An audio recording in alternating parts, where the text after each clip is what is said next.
আর আল্লাহ সুবহানাহু ওয়া তাআলার রয়েছে ইলমে গায়েব। মানুষ জন্মানোর আগেই তিনি জানেন কখন মানুষটা জন্ম নেবে, সে ভালো কাজ করবে নাকি খারাপ কাজ করবে, সে মেনে চলবে আল্লাহ সুবহানাহু ওয়া তাআলার নির্দেশগুলো নাকি অমান্য করবে। আল্লাহ জানেন, তিনি জানেন যে সেই মানুষটা বেহেশতে যাবে নাকি দোজখে যাবে, জান্নাতে না জাহান্নামে যাবে, আল্লাহ জানেন। তবে আল্লাহ যদি এরকম করতেন, যখনই একজন মানুষ জন্মালো অথবা জন্মানোর আগেই তাকে বেহেশতে পাঠিয়ে দিলেন যার বেহেশতে যাওয়া উচিত, আর তাকে দোজখে পাঠালেন যার দোজখে যাওয়া উচিত, যে মানুষগুলো বেহেশতে গেছে তারা হয়তো আপত্তি করবে না, তারা বলবে ভালো, আলহামদুলিল্লাহ, আমাদের আল্লাহ বেহেশতে পাঠিয়েছেন, সমস্যা নেই। তবে যাদেরকে দোজখে পাঠানো হবে তারা অবশ্যই আপত্তি জানাবে যে আপনি তো আমাদের কোনো সুযোগই দেননি, আল্লাহ কোনো পরীক্ষা ছাড়াই আমাদের দোজখে পাঠিয়ে দিলেন। আল্লাহ সুবহানাহু ওয়া তাআলা সবসময়ই করেন সুবিচার। আল্লাহ পবিত্র কোরআনে বলেছেন সূরা নিসা অধ্যায় নম্বর 4 আয়াত নম্বর 40, আল্লাহ সুবহানাহু ওয়া তাআলা কারোর সাথে অনুপরিমাণও জুলুম করেন না। সেই কারণে আল্লাহ সুবহানাহু ওয়া তাআলা মানুষকে এই পৃথিবীতে পাঠান। যদি আল্লাহ সুবহানাহু ওয়া তাআলার নির্দেশগুলো মেনে চলেন তাহলে পরীক্ষায় পাশ করবেন, তা না হলে ফেল করবেন। অনেকে জিজ্ঞেস করতে পারে যে ইমানের অন্যতম একটা স্তম্ভ, সর্বশেষ স্তম্ভ কদর অর্থাৎ নিয়তি সম্পর্কে।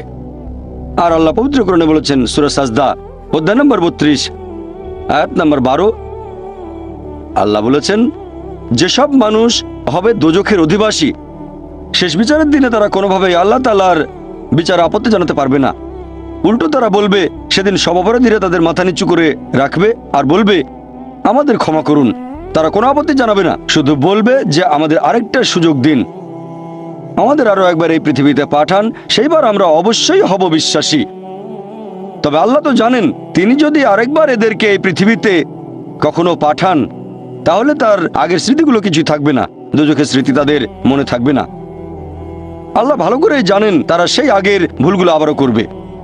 এ কথা কোরআনে বলা হয়েছে সূরা আনাম অধ্যায় নম্বর 6 আয়াত নম্বর 28, যদি এই লোকগুলোকে আবার পৃথিবীতে পাঠানো হয় তারা আবারও সে একই ভুল করবে, কারণ তারা মিথ্যাবাদী। তাহলে আল্লাহ এটা আগে থেকেই জানেন যে এই লোকগুলোকে যদি আবার পৃথিবীতে পাঠান, যদি স্মৃতি মুছে ফেলা হয় দোজখে তারা যা কিছু দেখেছিল, তাহলে আবার একই ভুল করবে। এবার কদরের প্রসঙ্গে আসি। কদর হলো ইমানের 6 নম্বর স্তম্ভ, যে আল্লাহ সুবহানাহু ওয়া তাআলা, আমরা মুসলিমরা মানি যে আল্লাহ লিখেছেন কদর অর্থাৎ নিয়তি। অনেকে এখানে আপত্তি জানায়, অনেক লোক এভাবে প্রশ্ন করে, মুসলিম অমুসলিম অনেকেই বলে আল্লাহ তো সবকিছু নিয়তি লিখে রেখেছেন যে অমুক লোক ভালো হবে না খারাপ হবে, সে কাউকে খুন করবে কি করবে না, বা কাউকে ধর্ষণ করবে কিনা, অথবা চুরি করবে কিনা, অথবা ভালো কাজ করবে কিনা, সে বেহেশতে যাবে নাকি দোজখে, সবকিছু আগেই লেখা থাকলে আমরা কি করব? এখানে কার দোষ? যদি কাউকে খুন করি, আল্লাহ আমার কদরে লিখেছেন, আমি খুন করবো আর করে ফেললাম, এই দোষটা কার? দোষ তো আল্লাহর, তাহলে আমাকে দোজখে পাঠানো হবে কেন? আর এটা খুবই লজিক্যাল প্রশ্ন। এই প্রশ্নের উত্তরে বলবো, আমাদেরকে এই কদর বা নিয়তির ধারণা আগে বুঝতে হবে যে আল্লাহ সুবহানাহু ওয়া তাআলা আগে থেকে লিখে রেখেছেন একটা মানুষ কখন জন্মাবে, তারপরে সে কোন দেশে জন্মাবে, কখন মারা যাবে, কোন দেশে মারা যাবে। আল্লাহ পবিত্র কোরআনে বলেছেন সূরা ইসরা অধ্যায় 17 আয়াত নম্বর 14, যে যখন কোনো শিশু জন্ম নেয় তার কর্মগুলো আমি তার গ্রীবালগ্ন করে দিই। একজন মানুষের ব্যাপারে আল্লাহ জানেন সে কি করবে, ভালো না খারাপ, সঠিক না বেঠিক, সে বেহেশতে যাবে নাকি দোজখে যাবে। তবে আল্লাহ সুবহানাহু ওয়া তাআলার আছে ইলমে গায়েব।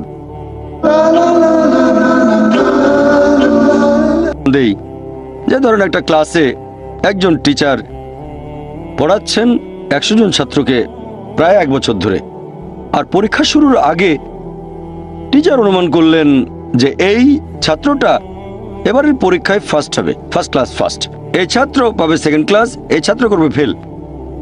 এটা আমি উদাহরণ হিসেবে বলছি। এর কিছুদিন পরে পরীক্ষা হয়ে গেল, প্রথম ছাত্র হলো ফার্স্ট ক্লাস ফার্স্ট, এই ছাত্র সেকেন্ড ক্লাস, আর ওই ছাত্রটা করলো ফেল। এখন আপনাদের প্রশ্ন করি, যে ছাত্র ফেল করেছে সে কি টিচারকে বলবে আপনি বলেছিলেন যে আমি ফেল করব তাই ফেল করেছি? এখানে দোষটা কার, টিচারের নাকি ছাত্রের? কার দোষ? ছাত্রের। টিচার অনুমান করেছেন এই ছাত্রটা বাইরে ঘুরে বেড়ায়, ঠিক মতো ক্লাসে আসে না, সিনেমা দেখতে যায়, এই জন্য সে ফেল করবে।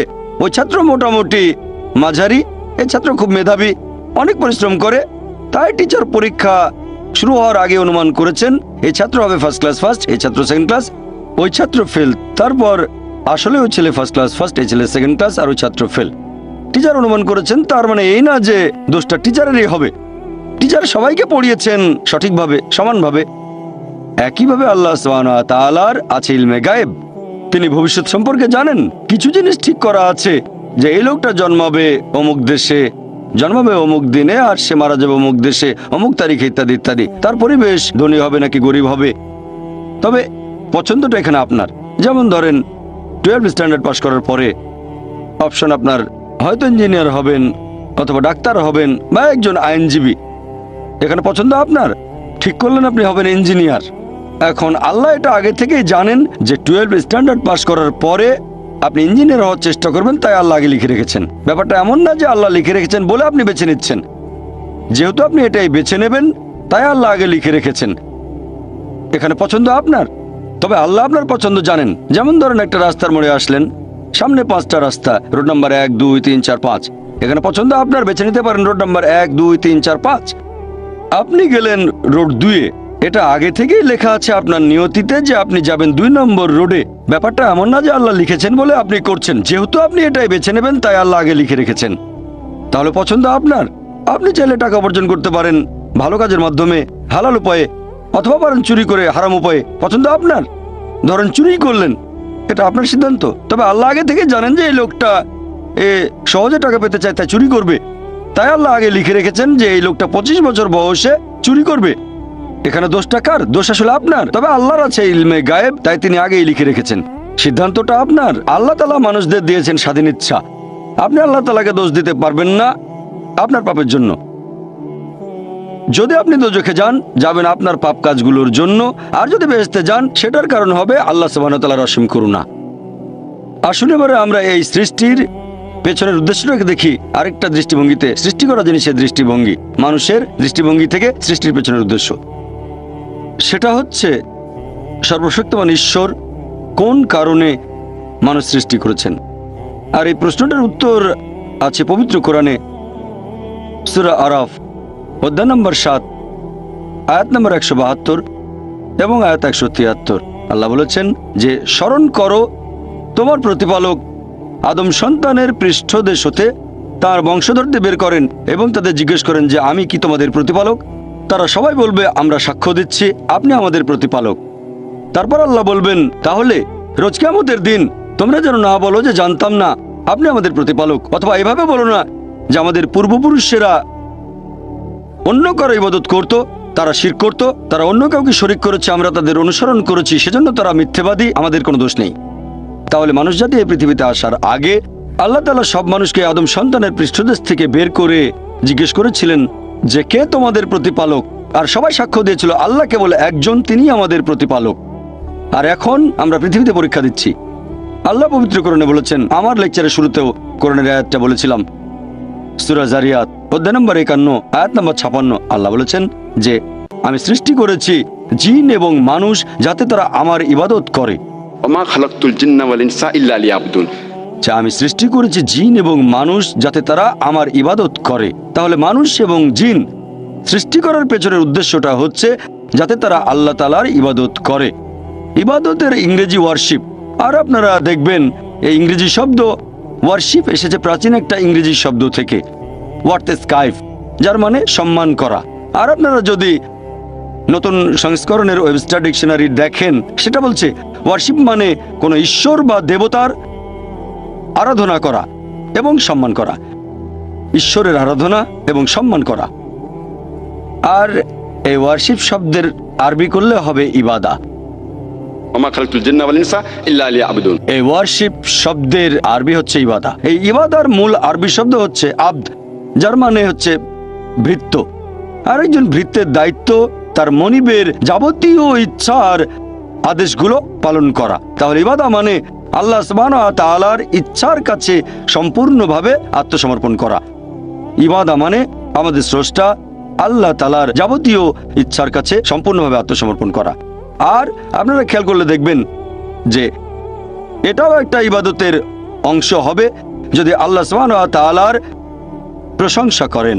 আর আল্লাহ পবিত্র কোরআনে বলেছেন সূরা আন-নাসর অধ্যায় নম্বর 110 আয়াত নম্বর 3।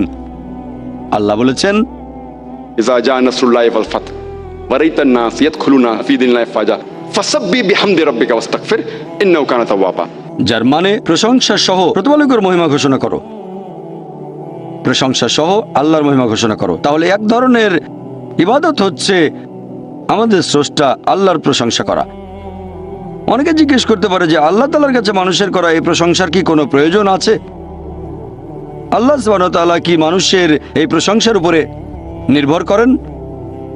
আসল কথা হচ্ছে পৃথিবীর সব মানুষ যদি আল্লাহ তাআলার প্রশংসা করে সেটা তাকে মহান করতে পারবে না, আর কোনো মানুষ যদি তার প্রশংসা নাও করে তাতে কোনো ক্ষতি হবে না, তিনি একই রকম থাকবেন। যদি বলেন আল্লাহু আকবার 1000 বার 1,00,000 বার, তাতে আল্লাহ আরো মহান হয়ে যাবেন না। আবার যদি আল্লাহু আকবার নাও বলেন তিনি ছোট হবেন না, তিনি সবচেয়ে মহান সেরকমই থাকবেন। আল্লাহ পবিত্র কোরআনে বলেছেন সূরা ফাতির অধ্যায় 35 আয়াত 15 যে আল্লাহ সুবহানাহু ওয়া তাআলা কখনোই মানুষের মুখাপেক্ষী নন, বরং আমরা আল্লাহর মুখাপেক্ষী। মানুষের প্রয়োজন আল্লাহ তাআলাকে, সকল প্রশংসা কেবল তারই। আল্লাহ তার সৃষ্টির উপর নির্ভর করেন না, সৃষ্টি করা সবকিছু তার উপর নির্ভর করে, আর সকল প্রশংসা কেবল তার। প্রশ্ন করতে পারেন আমাদের প্রশংসা করায় আল্লাহর কি প্রয়োজন? এর কারণ হচ্ছে এতে আমাদের নিজেদেরই উপকার হবে, কারণ এটা মানুষের একটা বৈশিষ্ট্য। যখন কারো প্রশংসা করছি, হয়তো সে লোক খুব বিখ্যাত, আমরা তার কথাগুলো মেনে চলি। যেমন ধরেন আপনার মায়ের হয়তো হার্টের সমস্যা হয়েছে, আর অপশন আছে দুটো। প্রথম অপশনে যে ডাক্তার পৃথিবীর মধ্যে সবচেয়ে সেরা ডাক্তার, 1 নম্বর, খুব বিখ্যাত, সবাই তাকে চেনেন, 1 নম্বর। আরেকজন সাধারণ MBBS ডাক্তার। দুটো অপশনের যে কোনো একটা আপনাকে বেছে নিতে হবে। দুজনেই ফ্রি চিকিৎসা করছে। আপনি কার কাছে যাবেন? যাবেন সেই ডাক্তারের কাছে যে খুব বিখ্যাত, পৃথিবীর মধ্যে 1 নম্বর হার্ট বিশেষজ্ঞ। আর সেই ডাক্তার যে পরামর্শ দেবে, যেহেতু সে খুব বিখ্যাত আর আপনিও মানেন সবচেয়ে সেরা ডাক্তার পুরো পৃথিবীর মধ্যে, আপনি তার পরামর্শ মেনে চলবেন। সে কারণেই যখন আল্লাহ তাআলার প্রশংসা করছি, আমরা বলি তিনি সর্বশক্তিমান, তিনি পরম করুণাময়, তিনি পরম দয়ালু। যখন আমরা প্রশংসা করি, তিনি আমাদের যে উপদেশ দিয়েছেন সর্বশেষ ও চূড়ান্ত আসমানি কিতাব পবিত্র কোরআনে, অথবা যে উপদেশ দিয়েছেন তার নবীর মাধ্যমে সর্বশেষ ও চূড়ান্ত নবী মুহাম্মদ সাল্লাল্লাহু আলাইহি সাল্লাম, সেগুলো মেনে চলবো। আমরা যে প্রশংসা করি, এতে করে আল্লাহ তাআলার কোনো উপকার হয় না। এই প্রশংসা তার প্রয়োজন নেই, এটা আমাদের উপকারের জন্য। যখন আল্লাহর প্রশংসা করছি যে তিনি সবচেয়ে মহান, তিনি সবচেয়ে জ্ঞানী। আচ্ছা, আল্লাহ আমাদের বলেছেন তোমরা মদ খেও না, আমরা মদ খাবো না। যখন মেনে নিচ্ছেন আল্লাহ সবচেয়ে জ্ঞানী, সবচেয়ে মহান, তিনি পরম করুণাময়, এরপর যদি আল্লাহ কোনো উপদেশ দেন, সেক্ষেত্রে মানুষের বৈশিষ্ট্য এমন কারো কথা মেনে চলা যিনি সবচেয়ে মহান। সেজন্য আমরা আল্লাহ তাআলার প্রশংসা করি নিজের উপকারের জন্য। আর সে কারণেই আল্লাহ তাআলা পবিত্র কোরআনে বলেছেন সূরা তাহা অধ্যায় নম্বর 20 আয়াত নম্বর 14 যে অবশ্যই আমি আল্লাহ সুবহানাহু ওয়া তাআলা, আমি আল্লাহ, আমি ব্যতীত কোনো উপাস্য নেই। অতএব প্রতিদিন আমার ইবাদত করো, আমার জন্য নামাজ আদায় করো প্রতিদিন। আল্লাহ নির্দেশ দিচ্ছেন প্রতিদিন নামাজ আদায় করো, কারণ এখন পৃথিবীতে দেখবেন চারিদিকে শুধু খারাপ জিনিস, চারিদিকে শুধু ধ্বংস, আমরা পথ হারিয়ে ফেলবো। এই নামাজকে বলা যায় ন্যায়নিষ্ঠতার প্রোগ্রামিং। ইবাদতের এই কাজটা ন্যায়নিষ্ঠতার একটা প্রোগ্রামিং। আমরা প্রোগ্রামড হচ্ছি। একজন ডাক্তার বলবে যে ভালো স্বাস্থ্যের জন্য দিনে কমপক্ষে 3 বার খেতে হবে, তাহলে স্বাস্থ্যবান আত্মার জন্য প্রত্যেক দিন কমপক্ষে 5 ওয়াক্ত নামাজ পড়তে হবে। তাহলে ইবাদতের সবগুলো কাজেই আমাদের উপকার হবে। আল্লাহ পবিত্র কোরআনে বলেছেন সূরা বাকারা অধ্যায় নম্বর 2 আয়াত 183 তোমাদের জন্য রোজার বিধান দেওয়া হলো যেমন বিধান দেওয়া হয়েছিল তোমাদের পূর্ববর্তীগণকে, যাতে করে তোমরা শিখতে পারো আত্মসংযম। আমরা রোজা রাখি কেন? যাতে আত্মসংযম শিখতে পারি। এখনকার মনোবিজ্ঞানীরা বলবেন যদি ক্ষুধাকে নিয়ন্ত্রণ করতে পারেন, তাহলে নিজের সব আকাঙ্ক্ষাকে নিয়ন্ত্রণ করতে পারবেন। আমরা যখন রোজা থাকি তখন কিছু খাই না, পান করি না, ভোর থেকে সূর্যাস্ত পর্যন্ত। ক্ষুধাকে নিয়ন্ত্রণ করতে পারলে প্রায় সব আকাঙ্ক্ষাকে নিয়ন্ত্রণ করতে পারবেন। তাহলে রোজার মাধ্যমে আমরা আল্লাহ সুবহানাহু ওয়া তাআলার ইবাদত করছি। এখানে উপকার হচ্ছে কার? আল্লাহর না, উপকার হচ্ছে আমাদের। নিজেদের আকাঙ্ক্ষাকে নিয়ন্ত্রণ করা শিখছি।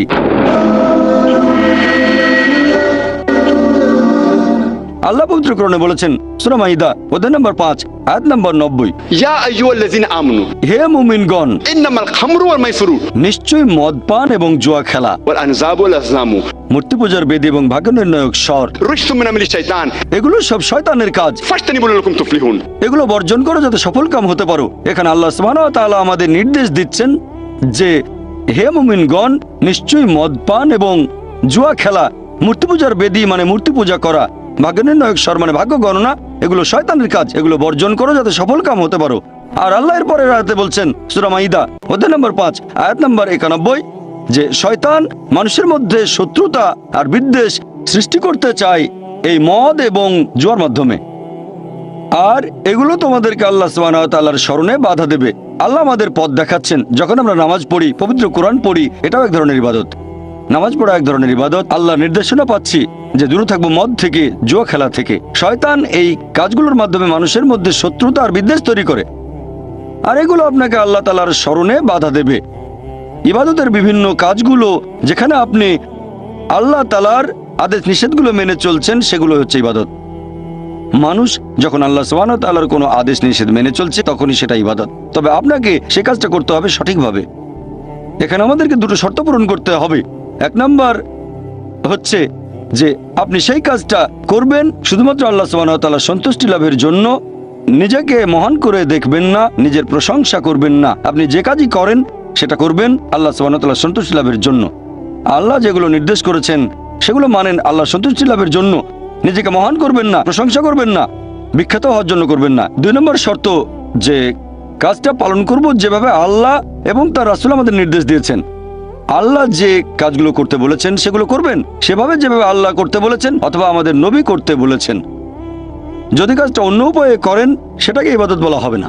তাই করবেন আল্লাহর জন্য, তার নির্দেশ মেনে চলবেন আর নবীর নির্দেশ মেনে চলবেন যেভাবে আল্লাহ এবং তার রাসূল করতে বলেছেন। যদি অন্য কোনো উপায়ে করেন তাহলে সেটা সঠিক নয়। আর আমাদের নবী মুহাম্মদ সাল্লাল্লাহু আলাইহি ওয়াসাল্লামের একটা হাদিস আছে সহিহ মুসলিমে, খণ্ড নম্বর 2, হাদিস নম্বর 1885।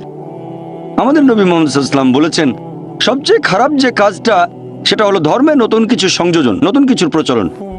এটা একটা অভিশাপ। আর ধর্মে নতুন সংযোজন তোমাদের নিয়ে যাবে দোজখে। তার মানে সবচেয়ে খারাপ যে কাজটা সেটা বিদআত। ধর্মে নতুন কিছু সংযোজন এটা একটা অভিশাপ আর আপনাদের নিয়ে যাবে দোজখে। এখন ইবাদত করার ক্ষেত্রে একটা কমন নিয়ম আছে যে সব ধরনের ইবাদতের কাজ নিষিদ্ধ শুধুমাত্র পবিত্র কোরআন এবং হাদিসে যেটা বলা আছে সেই নিয়ম বাদে। যে নিয়মের কথা আমাদের বলেছেন আল্লাহ এবং তার রাসূল, অন্য সব ধরনের ইবাদত হারাম, এগুলো সব নিষিদ্ধ। শুধু সেই নিয়ম বাদে যেটা বলা হয়েছে কোরআনে আর বলা হয়েছে আমাদের নবীর বিভিন্ন হাদিসে। তারপর আপনারা দেখবেন যে পৃথিবীতে মানুষ সৃষ্টি করার পেছনের উদ্দেশ্যটা যাতে আমরা আল্লাহর ইবাদত করি। আল্লাহর ইবাদত করলে আমাদের উপকার হয়, এটা আমাদের সাহায্য করে। অনেকের মধ্যে একটা ভুল ধারণা আছে যে ইসলাম একটা নতুন ধর্ম, যে ধর্ম পৃথিবীতে এসেছে 1400 বছর আগে, আর নবী মুহাম্মদ সাল্লাল্লাহু আলাইহি সাল্লাম হলেন ইসলাম ধর্মের প্রতিষ্ঠাতা। সত্যি বলতে ইসলাম পৃথিবীতে আছে একেবারে আদিকাল থেকে, যখন থেকে মানুষ এই পৃথিবীতে বাস করছে। আর নবী মুহাম্মদ সাল্লাল্লাহু আলাইহি সাল্লাম এই ধর্মের প্রতিষ্ঠাতা নন, তিনি হলেন আল্লাহ সুবহানাহু ওয়া তাআলার সর্বশেষ চূড়ান্ত রাসূল। পৃথিবীতে অনেক নবী রাসূল এসেছেন। আল্লাহ পবিত্র কোরআনে বলেছেন সূরা ফাতির অধ্যায় 35 আয়াত নম্বর 24, وإن من أمة إلا خلا فيها نذير। এমন কোন সম্প্রদায় নেই যাদের কাছে আমি সতর্ককারী প্রেরণ করিনি। পবিত্র কোরআনের সূরা রদ অধ্যায় নম্বর 13 আয়াত নম্বর 7, ولكل قوم هاد। আমি প্রত্যেক সম্প্রদায়ের জন্য পথনির্দেশক প্রেরণ করেছি। পবিত্র কোরআনে 25 জন নবী রাসূলের নাম উল্লেখ করা হয়েছে। আদম, নূহ, ইব্রাহিম, মুসা, যিশু, মুহাম্মদ, ওনারা সবাই শান্তিতে থাকুন। ওনারা সকলে ছিলেন আল্লাহ সুবহানাহু ওয়া তাআলার প্রেরিত নবী, আর সকল নবী রাসূলই আসলে ছিলেন মুসলিম। মুসলিম হচ্ছে সেই লোক যে আল্লাহর কাছে নিজের ইচ্ছাকে সমর্পণ করে। আর ইসলাম শব্দটার মূল যে আরবি শব্দটা সেটা সালাম, যার মানে শান্তি। আরেকটা মূল শব্দ সালেমা বা সিলম, যার মানে সর্বশক্তিমান ঈশ্বরের কাছে আত্মসমর্পণ করা। তাহলে এক কথা ইসলাম মানে আল্লাহ তাআলার কাছে আত্মসমর্পণ করার মাধ্যমে শান্তি অর্জন করা, সৃষ্টিকর্তার কাছে আত্মসমর্পণ করা। সকল নবী রাসূল একটা বাণী প্রচার করেছেন, আর কেউ যদি নিজের ইচ্ছাকে আল্লাহ তাআলার কাছে সমর্পণ করে তাকে বলা হয় মুসলিম। পবিত্র কোরআনে সূরা আলে ইমরান অধ্যায় নম্বর 3 আয়াত নম্বর 52 যে ঈসা আলাইহিস সালাম অর্থাৎ যীশু খ্রিস্ট ছিলেন মুসলিম। আল্লাহ পবিত্র কোরআনে বলেছেন সূরা আলে ইমরান অধ্যায় নম্বর 3 আয়াত নম্বর 67 যে ইব্রাহিম নবী ইহুদি বা খ্রিস্টান নন, তিনি ছিলেন মুসলিম। আর যেহেতু আমাদের সৃষ্টিকর্তা একজন, মানুষ জাতি একটা, তাই ধর্মও হওয়া উচিত একটা। সেজন্য আল্লাহ পবিত্র কোরআনে বলেছেন সূরা আলে ইমরান অধ্যায় নম্বর 3 আয়াত নম্বর 19 إن الدين عند الله الإسلام। আল্লাহ সুবহানাহু ওয়া তাআলার কাছে একমাত্র গ্রহণযোগ্য দিন হচ্ছে ইসলাম। তার মানে আল্লাহ তাআলার কাছে আত্মসমর্পণ করার মাধ্যমে শান্তি অর্জন করা। আল্লাহ এই কথা আবার বলেছেন সূরা আলে ইমরান অধ্যায় নম্বর 3 আয়াত নম্বর 85 যদি কেউ ইসলাম ব্যতীত অন্য কোনো ধর্ম গ্রহণ করে সেটা আল্লাহ তাআলা কবুল করবেন না এবং আখিরাতে সে হবে ক্ষতিগ্রস্তদের অন্তর্ভুক্ত। যেহেতু আমাদের স্রষ্টা একজন, মানুষ জাতীয় একটা, সেজন্য ধর্মও থাকবে একটা। আর সব নবী রাসূল একটা ধর্মই প্রচার করেছেন, স্রষ্টার কাছে নিজের ইচ্ছাকে সমর্পণ করা। শুধু আল্লাহর ইবাদত করব, অন্য কারো নয়। আর আল্লাহ পবিত্র কোরআনে বলেছেন সূরা বাইনা অধ্যায় নম্বর 98 আয়াত নম্বর 7 যে যারা ঈমান আনে এবং সৎ কাজ করে তারাই সৃষ্টির মধ্যে শ্রেষ্ঠ।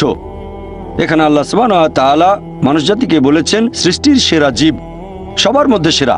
আল্লাহর অনেক মহান সৃষ্টি আছে, আকাশমণ্ডলী এবং পৃথিবী, তবে সবচেয়ে সেরা সৃষ্টি হচ্ছে মানুষ, কারণ আমাদের স্বাধীন ইচ্ছা আছে। আর সেই স্বাধীন ইচ্ছায় যদি আল্লাহ তাআলার নির্দেশগুলো মেনে চলি, আমরা হব সৃষ্টির সেরা জীব, সবার উপরে। ফেরেশতাগণের চেয়েও ভালো হয়ে যাবো আমরা, কারণ ফেরেশতাগণের স্বাধীন ইচ্ছা নেই, মানুষের স্বাধীন ইচ্ছা আছে। তারপরে যদি আল্লাহকে মেনে চলি তাহলে ফেরেশতাগণের উপরে চলে যাব। তবে আল্লাহর আদেশ না মানলে আমরা হয়ে যাব শয়তানের ভাই। তাহলে এই মানুষ জাতি আমরা আল্লাহ সুবহানাহু ওয়া তাআলার সৃষ্ট জিনিসের মধ্যে সেরা। আর পবিত্র কোরআনে সবচেয়ে গুরুতর পাপের কথা আছে সূরা নিসা অধ্যায় নম্বর 4 আয়াত নম্বর 48 যে আল্লাহ তাআলা চাইলে যে কোনো অপরাধ ক্ষমা করবেন। আল্লাহ সুবহানাহু ওয়া তাআলা যদি কখনো চান তাহলে যে কোনো অপরাধ ক্ষমা করতে পারেন, তবে শিরক করার অপরাধ কখনোই ক্ষমা করবেন না। কথাটা আবারও আছে সূরা নিসা অধ্যায় নম্বর 4 আয়াত নম্বর 116 যে আল্লাহ সুবহানাহু ওয়া তাআলা চাইলে যে কোনো অপরাধ ক্ষমা করে দেবেন, তবে শিরক বা তার সাথে অন্য কাউকে শরীক করা কখনোই ক্ষমা করবেন না।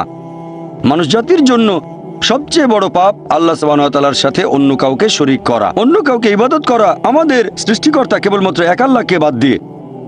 আর আল্লাহ সুবহানাহু ওয়া তাআলার একটা বৈশিষ্ট্য হচ্ছে ভালোবাসা। আমি একথা আগেও বলেছি যে আল্লাহ সুবহানাহু ওয়া তাআলা তার সৃষ্টিকে ভালোবাসেন, যেহেতু আমাদের ভালোবাসেন তার করুণা দিয়ে, আর আমাদের দিয়েছেন সব ধরনের নিয়ামত। আল্লাহ আমাদের অনেক নিয়ামত দিয়েছেন, বাতাস দিয়ে শ্বাস নেই, পানি পান করি, অন্যান্য সুযোগ সুবিধা আল্লাহ আমাদের দিয়েছেন কারণ আমাদের ভালোবাসেন। আর যারা আল্লাহর নির্দেশ মেনে চলে তিনি তাদের জন্য ঠিক করে রেখেছেন বেহেশত, মানে পরকালের জীবনে, কারণ তিনি ভালোবাসেন। আমাদের নবী মুহাম্মদ সাল্লাল্লাহু আলাইহি ওয়াসাল্লাম বলেছেন, এটা আছে সহিহ মুসলিমে খণ্ড নম্বর 1 হাদিস নম্বর 67 যে সেই মানুষজন ঈমানের মিষ্টতার স্বাদ গ্রহণ করেছে যারা এই 3টা কাজ করে। 1 নম্বর যারা ভালোবাসে আল্লাহ এবং তার রাসূলকে অন্য যে কারো চেয়ে বেশি ভালোবাসে। 2 নম্বর যারা ভালোবাসে মানুষকে, ভালোবাসে লোকজনকে আল্লাহ সুবহানাহু ওয়া তাআলার খাতিরে। আর 3 নম্বর যারা ঘৃণা করে অবিশ্বাসী হওয়াটাকে, আল্লাহ সে পথ থেকে তাদের রক্ষা করেন কারণ তারা দোজখে যেতে চায় না। যেসব মানুষ এই 3টা কাজ করবে আমাদের নবী মুহাম্মদ সাল্লাল্লাহু আলাইহি ওয়াসাল্লামের হাদিস অনুযায়ী তারা ঈমানের সত্যিকারের মিষ্টতার স্বাদ গ্রহণ করেছে। আর আল্লাহ পবিত্র কোরআনে বলেছেন সূরা আলে ইমরান অধ্যায় নম্বর 3 আয়াত নম্বর 31 আল্লাহ নবীকে বলতে নির্দেশ দিচ্ছেন, যারা আল্লাহকে ভালোবাসো তারা আমাকে অনুসরণ করো, আল্লাহ তোমাদের ভালোবাসবেন এবং ক্ষমা করে দেবেন। এখন আপনারা দেখবেন যে আমরা মানুষরা আমরাও ভালোবাসি অন্য মানুষকে, ভালোবাসি আমরা আমাদের বাবা এবং মাকে, ভালোবাসি আমাদের স্ত্রীকে, ভালোবাসি সন্তানদের। আর আমরা এদের ভালোবাসি তার কারণটা হচ্ছে যে এই মানুষগুলো আমাদের কিছু ব্যাপারে সাহায্য করেছে। যেমন ধরেন আমরা মাকে ভালোবাসি কারণ তিনি 9 মাস আমাদের গর্ভে ধারণ করেছেন, ছোটবেলায় যত্ন নিয়েছেন, আমাদের বড় করেছেন। ভালোবাসি ভাইদের, হয় তাদের কাছে কিছু পেয়েছি বা কিছু আশা করছি, আমরা তাদের ভালোবাসি। এভাবে দেখলে আল্লাহ তাআলা আমাদের অনেক সাহায্য করেছেন। আল্লাহ পবিত্র কোরআনে বলেছেন সূরা ইব্রাহিম অধ্যায় নম্বর 14 আয়াত নম্বর 34 যদি তোমরা আল্লাহ তাআলার অনুগ্রহ গণনা করো তার সংখ্যা নির্ণয় করতে পারবে না। তাহলে সামান্য কিছু সাহায্যের জন্য বাবা মাকে যদি আমরা এত ভালোবাসি, আল্লাহ সুবহানাহু ওয়া তাআলাকে কত ভালোবাসা উচিত। ভালোবাসা বিভিন্ন রকম, আমরা মানুষরা পশু পাখিদেরও ভালোবাসি, মানুষদেরও ভালোবাসি। তবে পশু পাখির প্রতি আমরা যে ভালোবাসা দেখাই সেটা একটু আলাদা ধরনের, মানুষের প্রতি মানুষের ভালোবাসার চেয়ে একটু আলাদা। একইভাবে আল্লাহ সুবহানাহু ওয়া তাআলার প্রতি ভালোবাসা, এটা মানুষের প্রতি মানুষের ভালোবাসার চেয়ে বেশ আলাদা হবে, এটার অবস্থান অনেক উপরে। আল্লাহর প্রতি ভালোবাসা আরো উপরে। এটির পেছনের উদ্দেশ্যটা আরেকটা দৃষ্টিভঙ্গি থেকে দেখি, এটা হলো মানুষের দৃষ্টিভঙ্গি যে এই পৃথিবীতে আমাদের অস্তিত্বের পেছনে উদ্দেশ্যটা কি। আল্লাহ আমাদের বানিয়েছেন, পৃথিবীতে পাঠিয়েছেন, এখানে আমাদের প্রয়োজনটা কি, আমাদের এই অস্তিত্বের উদ্দেশ্যটা কি। আল্লাহ এর উত্তরে বলেছেন সূরা মুলক অধ্যায় নম্বর 67 আয়াত নম্বর 2 আল্লাহ বলেছেন আল্লাযী খালাকাল মাউতা ওয়াল হায়াতা, যে আল্লাহ সৃষ্টি করেছেন মৃত্যু ও জীবন পরীক্ষার জন্য, কে তোমাদের মধ্যে কর্মে উত্তম। আল্লাহ সৃষ্টি করেছেন জীবন ও মৃত্যু পরীক্ষার জন্য, কে তোমাদের মধ্যে কর্মে উত্তম।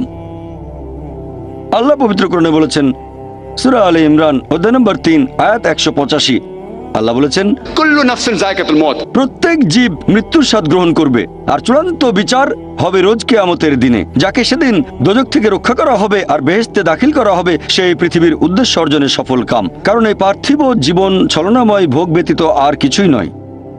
তার মানে এই পৃথিবীতে আমাদের ইহকাল, এটা পরকালের জন্য একটা পরীক্ষা। যদি আল্লাহ সুবহানাহু ওয়া তাআলার আদেশগুলো মেনে চলেন, তাহলে পরকালের জীবনে বেহেশতে যেতে পারবেন, আর আদেশগুলো না মানলে বেহেশতে যেতে পারবেন না, দোজখে যাবেন। তাহলে এই জীবন আমাদের অস্তিত্বের পেছনের উদ্দেশ্য, আল্লাহ বলছেন, পরকালের জন্য পরীক্ষা। আর আল্লাহ পবিত্র কোরআনে বলেছেন সূরা আনকাবুত অধ্যায় নম্বর 29 আয়াত নম্বর 2, যে তোমরা কি মনে করো আমরা ঈমান এনেছি এটা বললেই তোমাদের ছেড়ে দেওয়া হবে? তোমাদের অবশ্যই পরীক্ষা নেব। যদি শুধু মুখে বলেন আল্লাহকে বিশ্বাস করি, আমি একজন মুসলিম, আমি একজন মুমিন, এটা বললেই আল্লাহ ছেড়ে দেবেন? এখানেই পরীক্ষা শেষ? আল্লাহ বলছেন, তোমরা জানো না আমি পরীক্ষা করব? শুধু বললেন আমি একজন মুসলিম, শুধু মুখে বললেন আমি বিশ্বাসী, মুখে বললেন আমি আল্লাহর কাছে নিজের ইচ্ছাকে সমর্পণ করি, তাহলে আপনাকে ছেড়ে দেওয়া হবে না। আল্লাহ অবশ্যই পরীক্ষা করবেন। আল্লাহ পবিত্র কোরআনে বলেছেন সূরা বাকারা অধ্যায় নম্বর 2 আয়াত নম্বর 155, আমি অবশ্যই তোমাদের পরীক্ষা করব ক্ষুধার ভয় দিয়ে, জীবন আর ধন সম্পদের ক্ষয়ক্ষতি দিয়ে, এবং ফল ও ফসলের ক্ষয়ক্ষতি দিয়ে। আর শুভ সংবাদ দাও তাদের যারা ধৈর্যশীল। আল্লাহ সবাইকে পরীক্ষা করবেন ভয় দিয়ে, ক্ষুধা দিয়ে, জীবন আর ধন সম্পদের ক্ষয়ক্ষতি দিয়ে, ফল ফসলের ক্ষয়ক্ষতি দিয়ে। আল্লাহ অবশ্যই পরীক্ষা করবেন। আর আল্লাহ এক একজনকে এক একভাবে পরীক্ষা করেন। আল্লাহ পবিত্র কোরআনে বলেছেন সূরা আনাম অধ্যায় নম্বর 6 আয়াত নম্বর 165, আল্লাহ বলেছেন যে তিনি কিছু মানুষকে অন্যদের তুলনায় বেশি মর্যাদা দান করেছেন। আল্লাহ সুবহানাহু ওয়া তাআলা কিছু মানুষকে অন্য মানুষদের তুলনায় বেশি মর্যাদা দিয়েছেন। আল্লাহ কোরআনে বলেছেন সূরা নাহল অধ্যায় নম্বর 16 আয়াত নম্বর 71, যে তিনি কিছু মানুষকে অন্য মানুষের তুলনায় শ্রেষ্ঠত্ব দান করেছেন। আল্লাহ এই কথা আবারও বলেছেন সূরা আনাম অধ্যায় নম্বর 6 আয়াত নম্বর 165, যে আল্লাহ সুবহানাহু ওয়া তাআলা কিছু মানুষকে অন্যদের তুলনায় বেশি মর্যাদায় উন্নীত করেছেন, আর তিনি যা দিয়েছেন তার ভিত্তিতেই তোমাদের বিচার করা হবে। এখানে অনেক লোকজন এভাবে প্রশ্ন করে, আল্লাহ তাআলা এখানে সুবিচার করবেন কিভাবে? কেউ হয়তো জন্মায় গরিব পরিবারে, আবার কেউ জন্মায় ধনী পরিবারে, কেউ জন্মায় ভালো স্বাস্থ্য নিয়ে, কেউ জন্মায় অসুস্থ হয়ে। এটাই তো অবিচার। আল্লাহ তাআলা সুবিচার করেন না। তিনি এইসব আলাদা মানুষের জন্য আলাদা বিচার করবেন কিভাবে? আমরা জানি যে পার্থিব জীবনে আছে জন্ম আর মৃত্যু,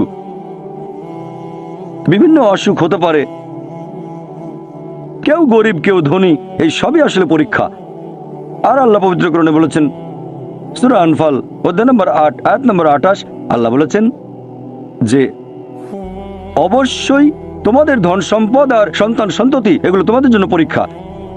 এরপর সূরা মুনাফিকুন অধ্যায় নম্বর 63 আয়াত নম্বর 9, যে তোমাদের সম্পদ আর সন্তান সন্ততি যেন তোমাদেরকে আল্লাহ তাআলার স্মরণে উদাসীন না করে।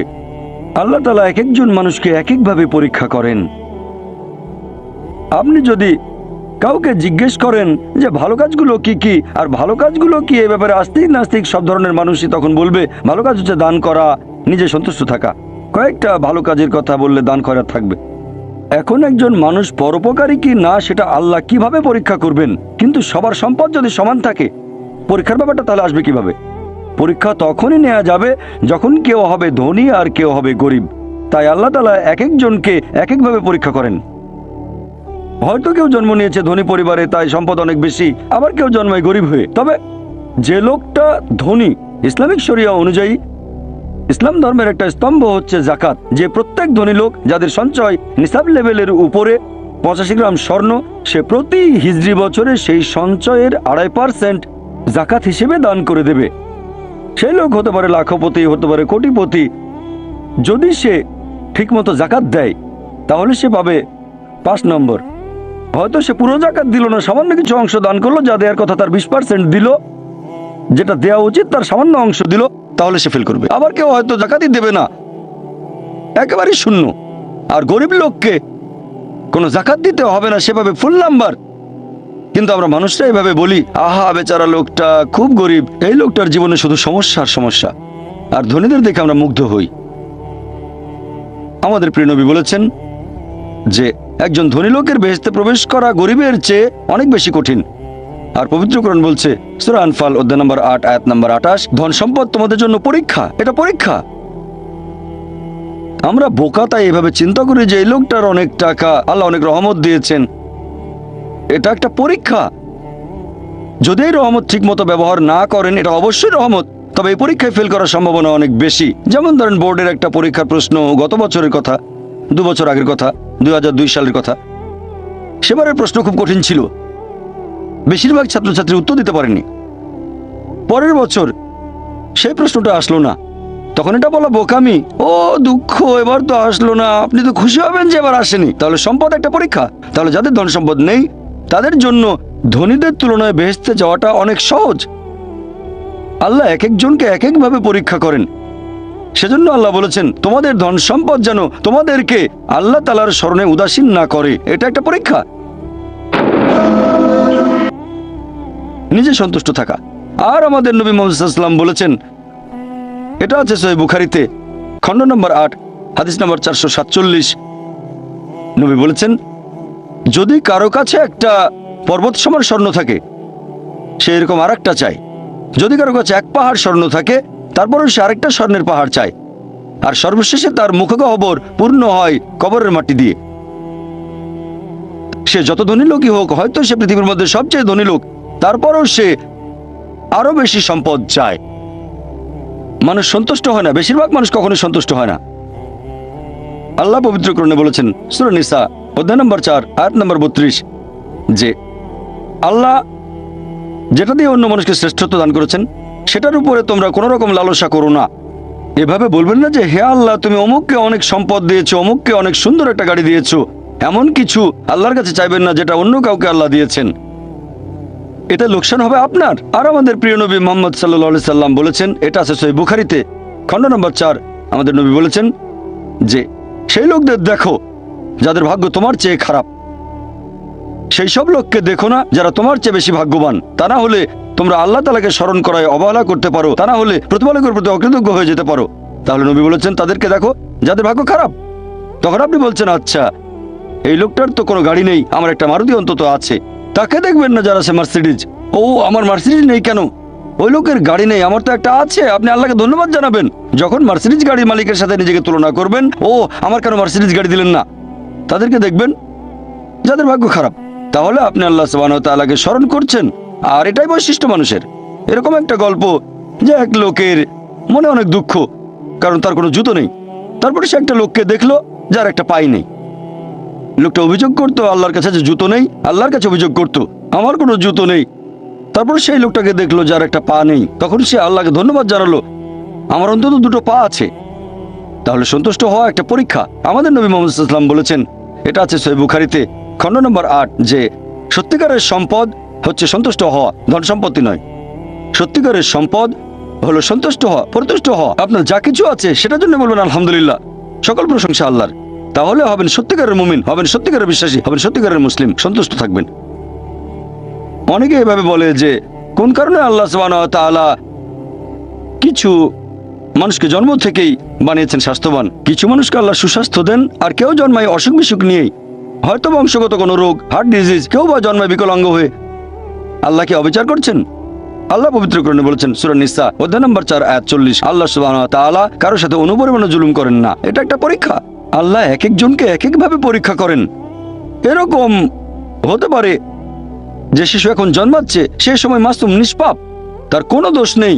আর পবিত্র কোরআন বলছে সূরা আনফাল অধ্যায় নম্বর 8 আয়াত নম্বর 28 যে তোমাদের ধন সম্পদ আর সন্তান সন্ততি তোমাদের জন্য পরীক্ষা। আল্লাহ কথাটা আবারও বলেছেন অধ্যায় নম্বর 63 আয়াত নম্বর 9 যে তোমাদের ধন সম্পদ সন্তান সন্ততি তোমাদেরকে যেন আল্লাহ তাআলার স্মরণে উদাসীন না করে। এরকম হতে পারে যে পরীক্ষা নাও হচ্ছে বাবা মার, এটা বাবা মার জন্য পরীক্ষা। এরপর আপনারা দেখবেন যখন কোনো মানুষের উপর বিপর্যয় আসে সেটা হয় পরীক্ষা অথবা একটা শাস্তি। যে লোকগুলো আল্লাহ তাআলার পথ থেকে দূরে সরে গেছে তাদের জন্য এটা শাস্তি, আর যারা আল্লাহর পথে আছে তাদের জন্য পরীক্ষা। হতে পারে যে বাবা মা খুব ভালো মুসলিম, 5 ওয়াক্ত নামাজ পড়েন, হয়তো যাকাত দিয়েছেন, হজ পালন করেন, রমজান মাসে রোজা রাখেন, আল্লাহ তাদের একটা সন্তান দিলেন জন্ম থেকে যার হার্টে সমস্যা। সত্যিকারের মুসলিম, সত্যিকারের মুমিন বলবে আলহামদুলিল্লাহ, আল্লাহ তাআলা তোমাকে অনেক ধন্যবাদ। আল্লাহ তাদের পরীক্ষা করছেন। আরেকটা লোক যে কৃতজ্ঞ নয় আর এই পরীক্ষায় হয়তো 500 করবে না, সে বলবে কেন, সে লাফালাফি শুরু করবে, আল্লাহর কাছে অভিযোগ করবে যে কেন আল্লাহ তাআলা আমাকে এমন বিকলাঙ্গ সন্তান দিলেন জন্ম থেকে যার হার্টের সমস্যা। আর পরীক্ষা যত কঠিন পুরস্কার তত বেশি, পরীক্ষা যত কঠিন পুরস্কারের পরিমাণ তত বেশি। যেমন ধরেন আপনি পরীক্ষা দিচ্ছেন বিএ ডিগ্রি এক্সামিনেশন, যদি পাশ করেন তাহলে আপনি graduate, BA graduate in arts. তবে যদি এমবিবিএস পরীক্ষায় পাশ করেন তাহলে গ্র্যাজুয়েট হবেন, নামের আগে ডক্টর বসাবেন, ডক্টর। কিন্তু এমবিবিএস পরীক্ষায় পাশ করা এটা বিএ পরীক্ষায় পাশ করার চেয়ে অনেক বেশি কঠিন। তাহলে পরীক্ষা যত কঠিন পুরস্কারও তত বেশি। হতে পারে আল্লাহ এই বাবা মাকে সাধারণ বেহেশতে পাঠাতে চান না, পাঠাবেন জান্নাতুল ফেরদৌসে। তারা ধার্মিক, তারপরও আল্লাহ তাদের বেশি পুরস্কার দিতে চাচ্ছেন। আর এই কারণেই আমাদের প্রিয় নবী মুহাম্মদ সাল্লাল্লাহু আলাইহি সাল্লাম বলেছেন, এটা আছে সুনান আল তিরমিজিতে, এক লোক জিজ্ঞেস করলো এই পৃথিবীতে কাকে সবচেয়ে বেশি পরীক্ষা দিতে হয়? নবী উত্তরে বললেন যে আল্লাহ সুবহানাহু ওয়া তাআলার সকল নবী রাসূলকে সবচেয়ে বেশি পরীক্ষা দিতে হয়। এরপরে যারা নবী রাসূলগণের ঘনিষ্ঠ, যারা নবী রাসূলগণের মতো, তারপরে যারা সাহাবীগণের মতো। আর একজন লোকের ঈমান যত বেশি মজবুত পরীক্ষাটাও তত বেশি কঠিন। তাকওয়া যত বেশি থাকে আল্লাহ তত কঠিন পরীক্ষা দেবেন। আপনি কোথাও এমবিবিএস নিয়ে পড়াশোনা করছেন কারণ বেশি নম্বর পেয়েছিলেন এইচএসসিতে, সেজন্য এখানেও পরীক্ষা কঠিন। এমবিবিএস পাশ করাটাও বেশ কঠিন। তাহলে এখানেও নবী রাসূলগণের তাকওয়ার সাথে সাধারণ মানুষের তাকওয়ার কোনো তুলনায় হয় না। যেহেতু তারা ছিলেন নবী এবং রাসূল, তাই তাদেরকেও পরীক্ষা করা হয়েছে। কোনো নবী রাসূলকে এই পরীক্ষা নিয়ে ছেড়ে দেওয়া হয়নি। তাদের তাকওয়া লেভেল অনেক উপরে। নবী রাসূলকে অনেক বেশিবার পরীক্ষা করা হয়েছে সাধারণ মানুষের চেয়ে। আপনার বাচ্চা অনেক বেশি, অনেক কঠিন। তাহলে আপনার তাকওয়া যদি বেশি হয় আল্লাহ আপনাকে পরীক্ষা করবেন। সত্যিকারের মুমিন কোনো বিপর্যয়ের মধ্যে পড়লে বলে সুবহানাল্লাহ, সকল প্রশংসা আল্লাহর, আলহামদুলিল্লাহ। সে ধরে নেয় এটা একটা পরীক্ষা। কোনো বিপর্যয় আসলে সেটা হয় একটা পরীক্ষা অথবা একটা শাস্তি। নবীগণের তাকওয়া অনেক বেশি, তাদের জন্য এটা শাস্তি না, এটা পরীক্ষা। আর তারা পাশ করেছেন। যদি কারো জীবনে কোনো ভালো কিছু ঘটে সেটা হয় একটা পুরস্কার অথবা পরীক্ষা। সম্পদ হতে পারে পুরস্কার অথবা একটা পরীক্ষা। ভালো কোনো কিছু ঘটলে সেটা হয় পুরস্কার নয়তো একটা পরীক্ষা। অনেকে আল্লাহর পথ থেকে দূরে সরে যায়, তারপরে বলে আমাকে সম্পদ দাও, আল্লাহর সম্পদ দেন, তারপরে তারা পরীক্ষায় ফেল করে। তাহলে এই পৃথিবীতে তারা তাদের ইচ্ছে মতো আরামায়েশ করে, কিন্তু আখিরাতে শুধু ক্ষতিগ্রস্ত হয়। দান একটা পরীক্ষা, সন্তুষ্ট হওয়া পরীক্ষা, সন্তান সন্ততিও পরীক্ষা।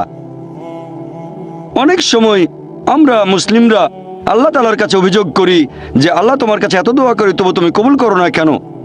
আল্লাহ পবিত্র কোরআনে বলেছেন, তোমরা আমাকে ডাকো আমি তোমাদের ডাকে সাড়া দেবো। তবে আমার আপনার ডাকে আল্লাহ সবসময় সাড়া দেন না।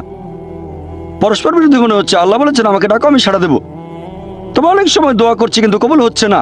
আল্লাহ পবিত্র কোরআনে বলেছেন সূরা বাকারা অধ্যায় নম্বর 2 আয়াত 216, তোমরা যা পছন্দ করো সেটা হয়তো তোমাদের জন্য ভালো না, আর যেটা পছন্দ করো না সেটা হয়তো ভালো। তোমরা এটা জানো না, তবে আল্লাহ জানেন। উদাহরণস্বরূপ ধরেন একজন তরুণ ছেলে, বয়স হয়তো 20 বছর, সে দোয়া করছে হে আল্লাহ সুবহানাহু ওয়া তাআলা একটা বিএমডব্লিউ দিয়ে দাও। জানি না বিএমডব্লিউ নাম শুনেছেন কিনা, বিএমডব্লিউ মোটরসাইকেল, আমি চাই একটা বিএমডব্লিউ মোটরসাইকেল, খুব ভালো মোটরসাইকেল। ছেলেটা দোয়া করলো, আল্লাহ সাড়া দিলেন না। হয়তো আল্লাহ জানেন যে আল্লাহ যদি তাকে মোটরসাইকেল দিতেন সে অ্যাক্সিডেন্ট করতো, পা ভেঙে ফ্র্যাকচার হতো, পঙ্গু হয়ে পড়ে থাকতো।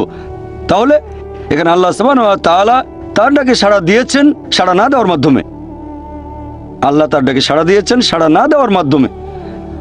আল্লাহ তাকে মোটরসাইকেল দেননি কারণ সে ভালো বান্দা, সে খুব ভালো মানুষ, সে যা যাচ্ছে তা ভালো হবে না আমি জানি, কিন্তু সে জানে না তাই আল্লাহ দিচ্ছেন না। এভাবে আল্লাহ সাড়া দিচ্ছেন সাড়া না দেওয়ার মাধ্যমে।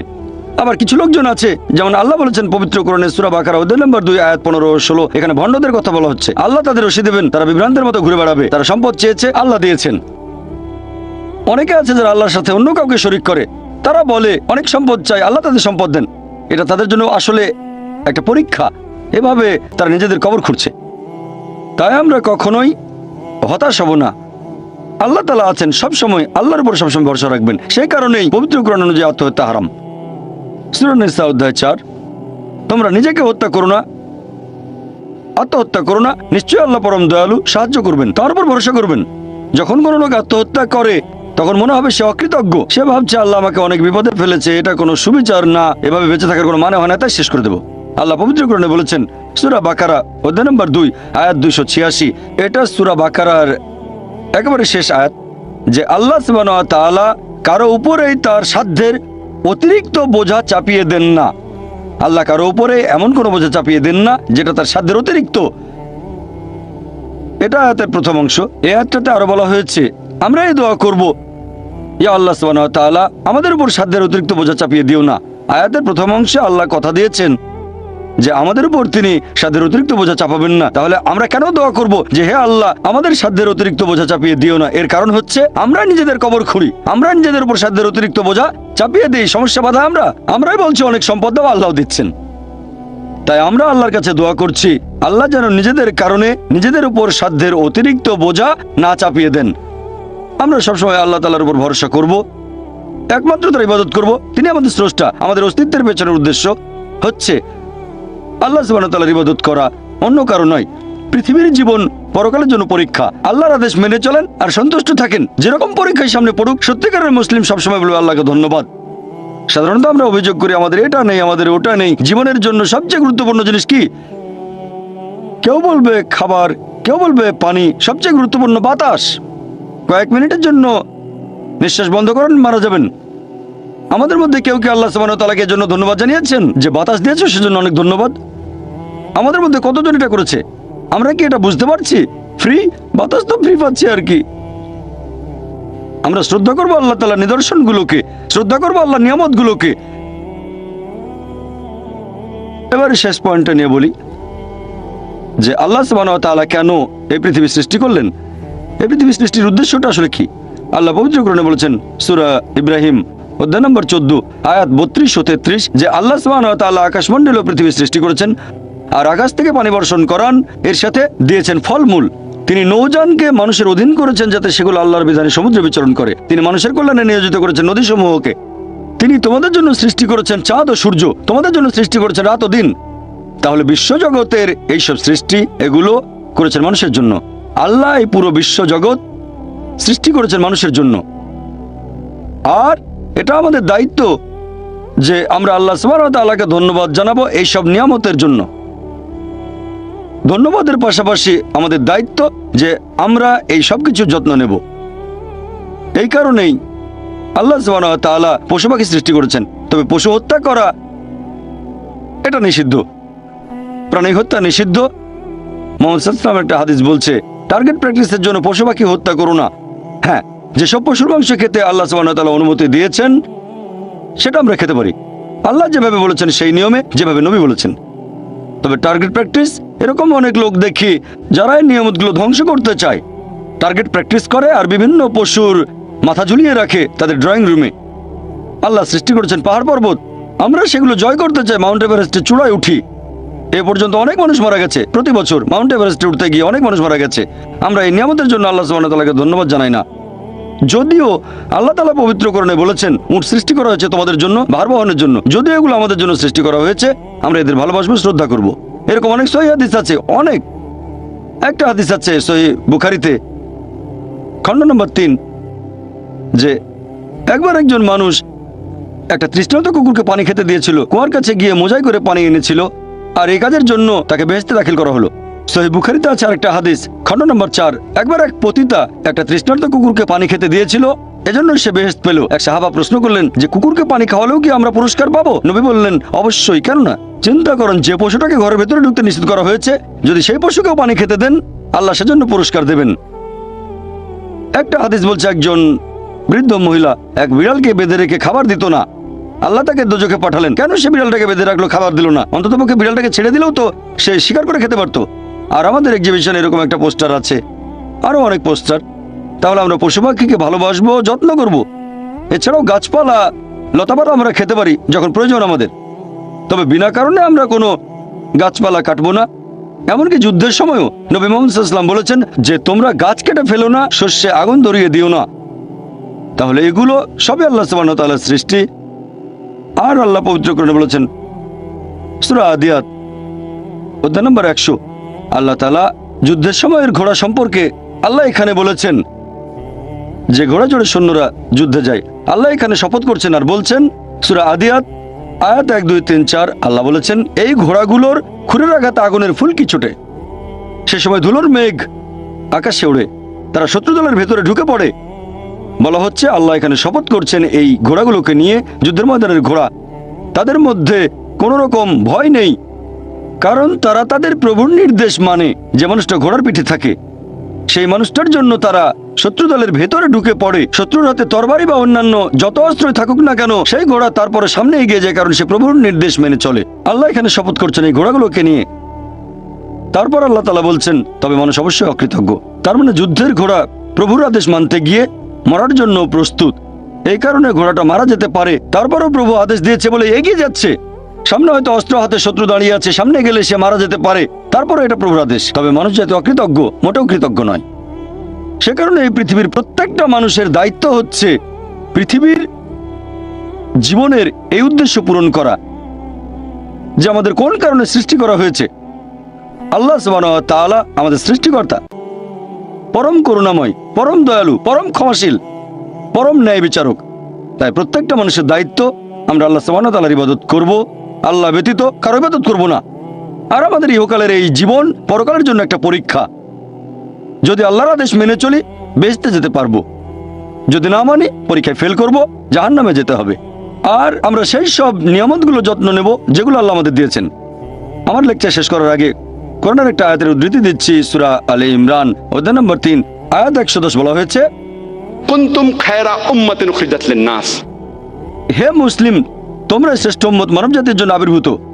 আমাদের বলা হয়েছে খায়রা উম্মাহ, শ্রেষ্ঠ উম্মত। যখনই কোনো সম্মান পাবেন তখনই আপনাকে দায়িত্ব পালন করতে হবে। দায়িত্ব পালন না করলে সম্মান পাবেন না। আর দায়িত্বের কথা এই আয়াতেই আছে। আল্লাহ বলেছেন, তা'মিরুনা বিল মারুফি ওয়া তানহাউনা আনিল মুনকার ওয়া তু'মিনুনা বিল্লাহ। কারণ তোমরা সৎ কাজে নির্দেশ দাও, অসৎ কাজে নিষেধ করো এবং আল্লাহকে বিশ্বাস করো। প্রত্যেক মানুষের দায়িত্ব হচ্ছে প্রচার করা, সে যতখানি জানে। যদি সৃষ্টির পেছনের উদ্দেশ্যটা জানেন সেটা অন্যদের বলেন। আমাদের সৃষ্টি করা হয়েছে আল্লাহ সুবহানাহু ওয়া তাআলার ইবাদত করার জন্য, অন্য কারো না। ইহকালের জীবন পরকালের জন্য পরীক্ষা। মানুষকে আহ্বান করেন সত্যের পথে, সত্যের পথে চলে আসতে বলেন। তা'মিরুনা বিল মারুফি ওয়া তানহাউনা আনিল মুনকার, অর্থাৎ মানুষকে বলবেন ভালো কাজ করতে আর খারাপ কাজ করতে বাধা দেবেন। এটা প্রত্যেক মুসলিমের দায়িত্ব, দাওয়াত দেওয়া বাধ্যতামূলক। যদি আমরা সৎ কাজের নির্দেশ না দেই আর যদি মানুষকে অসৎ কাজে বাধা না দেই, তাহলে নিজেদের মুসলিম বলার যোগ্য নই, বলতে পারবো না আমরা খায়রা উম্মাহ, শ্রেষ্ঠ উম্মত। কোরআনের একটা আয়াত বলে আমার লেকচার শেষ করছি। সূরা নাহল অধ্যায় 16 আয়াত 125 বলা হয়েছে, উদু ইলা সাবিলি রাব্বিকা বিল হিকমা ওয়াল মুআযাতিল হাসানা ওয়াজাদিলহুম বিল্লাতি আহসান। মানুষকে তোমার প্রতিপালকের কথা আহ্বান করো হিকমত ও সদুপদেশ দ্বারা, এবং তাদের সাথে তর্ক করো, তাদের যুক্তি দেখাও উত্তম ও গ্রহণযোগ্য পন্থায়। ওয়া আখির দাওয়ানা আলহামদুলিল্লাহি রাব্বিল আলামিন। এখন আমরা শুরু করব প্রশ্নোত্তর পর্ব। অনুষ্ঠান শুরু করার আগে এই পর্বের নিয়ম কানুনগুলো বলি, যাতে করে এই সীমিত সময়টাকে সঠিকভাবে ব্যবহার করতে পারি। আপনাদের সামনে 4টা মাইক, যে কোনো একটার পেছনে লাইন দিয়ে দাঁড়ান। একটা মাইক রয়েছে মহিলাদের জন্য, পুরুষদের জন্য 3টা মাইক। একটা মাইক আছে পেছনে, একটা আমার ডান দিকে আর একটা এদিকে আমার বাম পাশে। আপনারা প্রশ্ন করার সময়ে দয়া করে আপনাদের নাম এবং পেশা বলবেন। মনে রাখবেন, এখানে প্রশ্ন করবেন, কোনো লেকচার দেবেন না। তাই প্রশ্ন করার সময় আপনারা সংক্ষিপ্ত আর যথাযথভাবে করবেন। আমি ভলান্টিয়ারদের অনুরোধ করব, যারা মাইকের পাশে আছেন আপনারা দয়া করে প্রথমেই সুযোগ দেবেন অমুসলিম ভাইদের, যারা লাইনে দাঁড়িয়ে আছেন ডক্টর জাকিরকে প্রশ্ন করার জন্য। অমুসলিম ভাইয়েরা সামনে এগিয়ে আসুন। প্রশ্ন করার ক্ষেত্রে অমুসলিম ভাইদের আগে সুযোগ দেওয়া হবে। জাকির বললেন, ঈশ্বর আমাদের সৃষ্টিকর্তা, তিনি কেবলমাত্র একজন। 2 নম্বর, ঈশ্বর মানুষকে সৃষ্টি করেছেন তার ভালোবাসা থেকে। 3 নম্বর, ঈশ্বর কাউকে করেছেন ধনী বা গরিব, স্বাস্থ্যবান বা অসুস্থ, এই সবই আসলে পরীক্ষা। একইভাবে খ্রিস্টানরা বিশ্বাস করে ঈশ্বর কেবলমাত্র একজন। 2 নম্বর, ঈশ্বর মানুষকে সৃষ্টি করেছেন তার ভালোবাসা থেকে। 3 নম্বর, ইসলাম ধর্মের মতোই এই সব কিছু দিয়ে আসলে পরীক্ষা করা হচ্ছে। এখন আমি আপনার কাছ থেকে এটা জানতে চাচ্ছি, ভুল বুঝবেন না, আমি খ্রিস্টান নই। ভাই, আপনি প্রশ্ন করলেন যে খ্রিস্টান ধর্মে ওইটা আছে ইসলামের মতো, যে ঈশ্বর একজন, ঈশ্বর তার সৃষ্টিকে ভালোবাসেন। আর আপনি প্রশ্ন করলেন এখানে পার্থক্যটা কি? খ্রিস্টান ধর্ম আর ইসলামের পার্থক্য জানতে চান নাকি? এদের পার্থক্য না, আপনি এটা আমাকে কিভাবে বোঝাবেন? একটু আগেই আপনি বললেন ইসলাম ধর্ম বাদে অন্য কোনো ধর্মের ইবাদতই গ্রহণ করা হবে না। আচ্ছা আচ্ছা ভাই, সুন্দর প্রশ্ন করেছেন। এবার আপনার প্রশ্নটা বোঝা যাচ্ছে। প্রথমে আপনি একটা মন্তব্য করেছিলেন, প্রশ্নবোধক চিহ্ন থাকলে বোঝা যায়, মন্তব্য হলে প্রশ্ন খুঁজে নিতে হয়। ইসলাম ধর্মে ইবাদতের বিভিন্ন কার্যকলাপের সাথে অন্যান্য ধর্মের ইবাদতের মধ্যে পার্থক্যটা কি? ইসলামে আলাদা কি আছে? খ্রিস্টান ধর্ম বলছে ঈশ্বর একজন, আরো বলছে যে ঈশ্বর আমাদের ভালোবাসেন। ইসলাম বলছে আল্লাহ একজন, ইসলাম বলছে আল্লাহ তার সৃষ্টিকে ভালোবাসেন।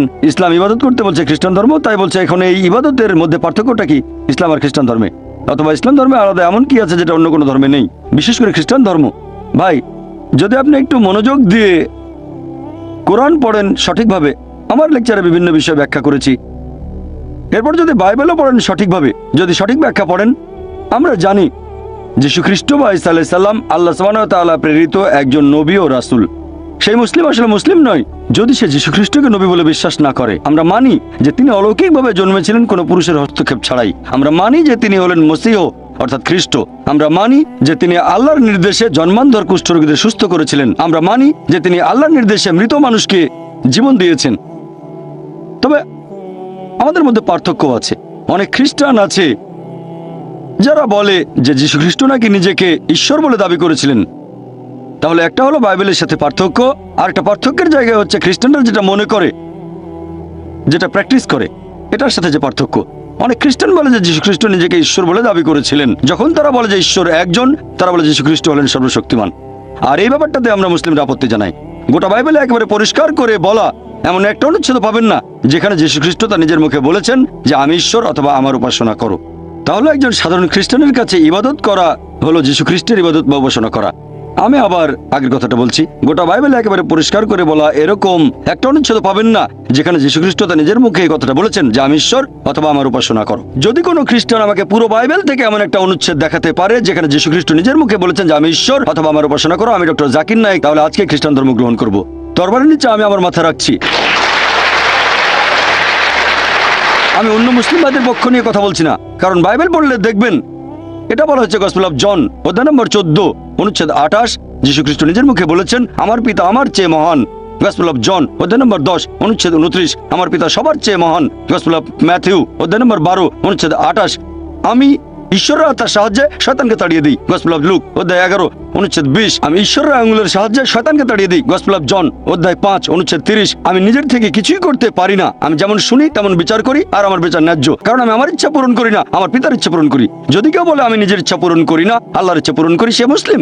সেজন্য আমার লেকচারে বলেছিলাম যে যীশু খ্রিস্ট আসলে ছিলেন একজন মুসলিম। কোরআন এটা বলছে সূরা আলী ইমরান অধ্যায় 3 আয়াত 52।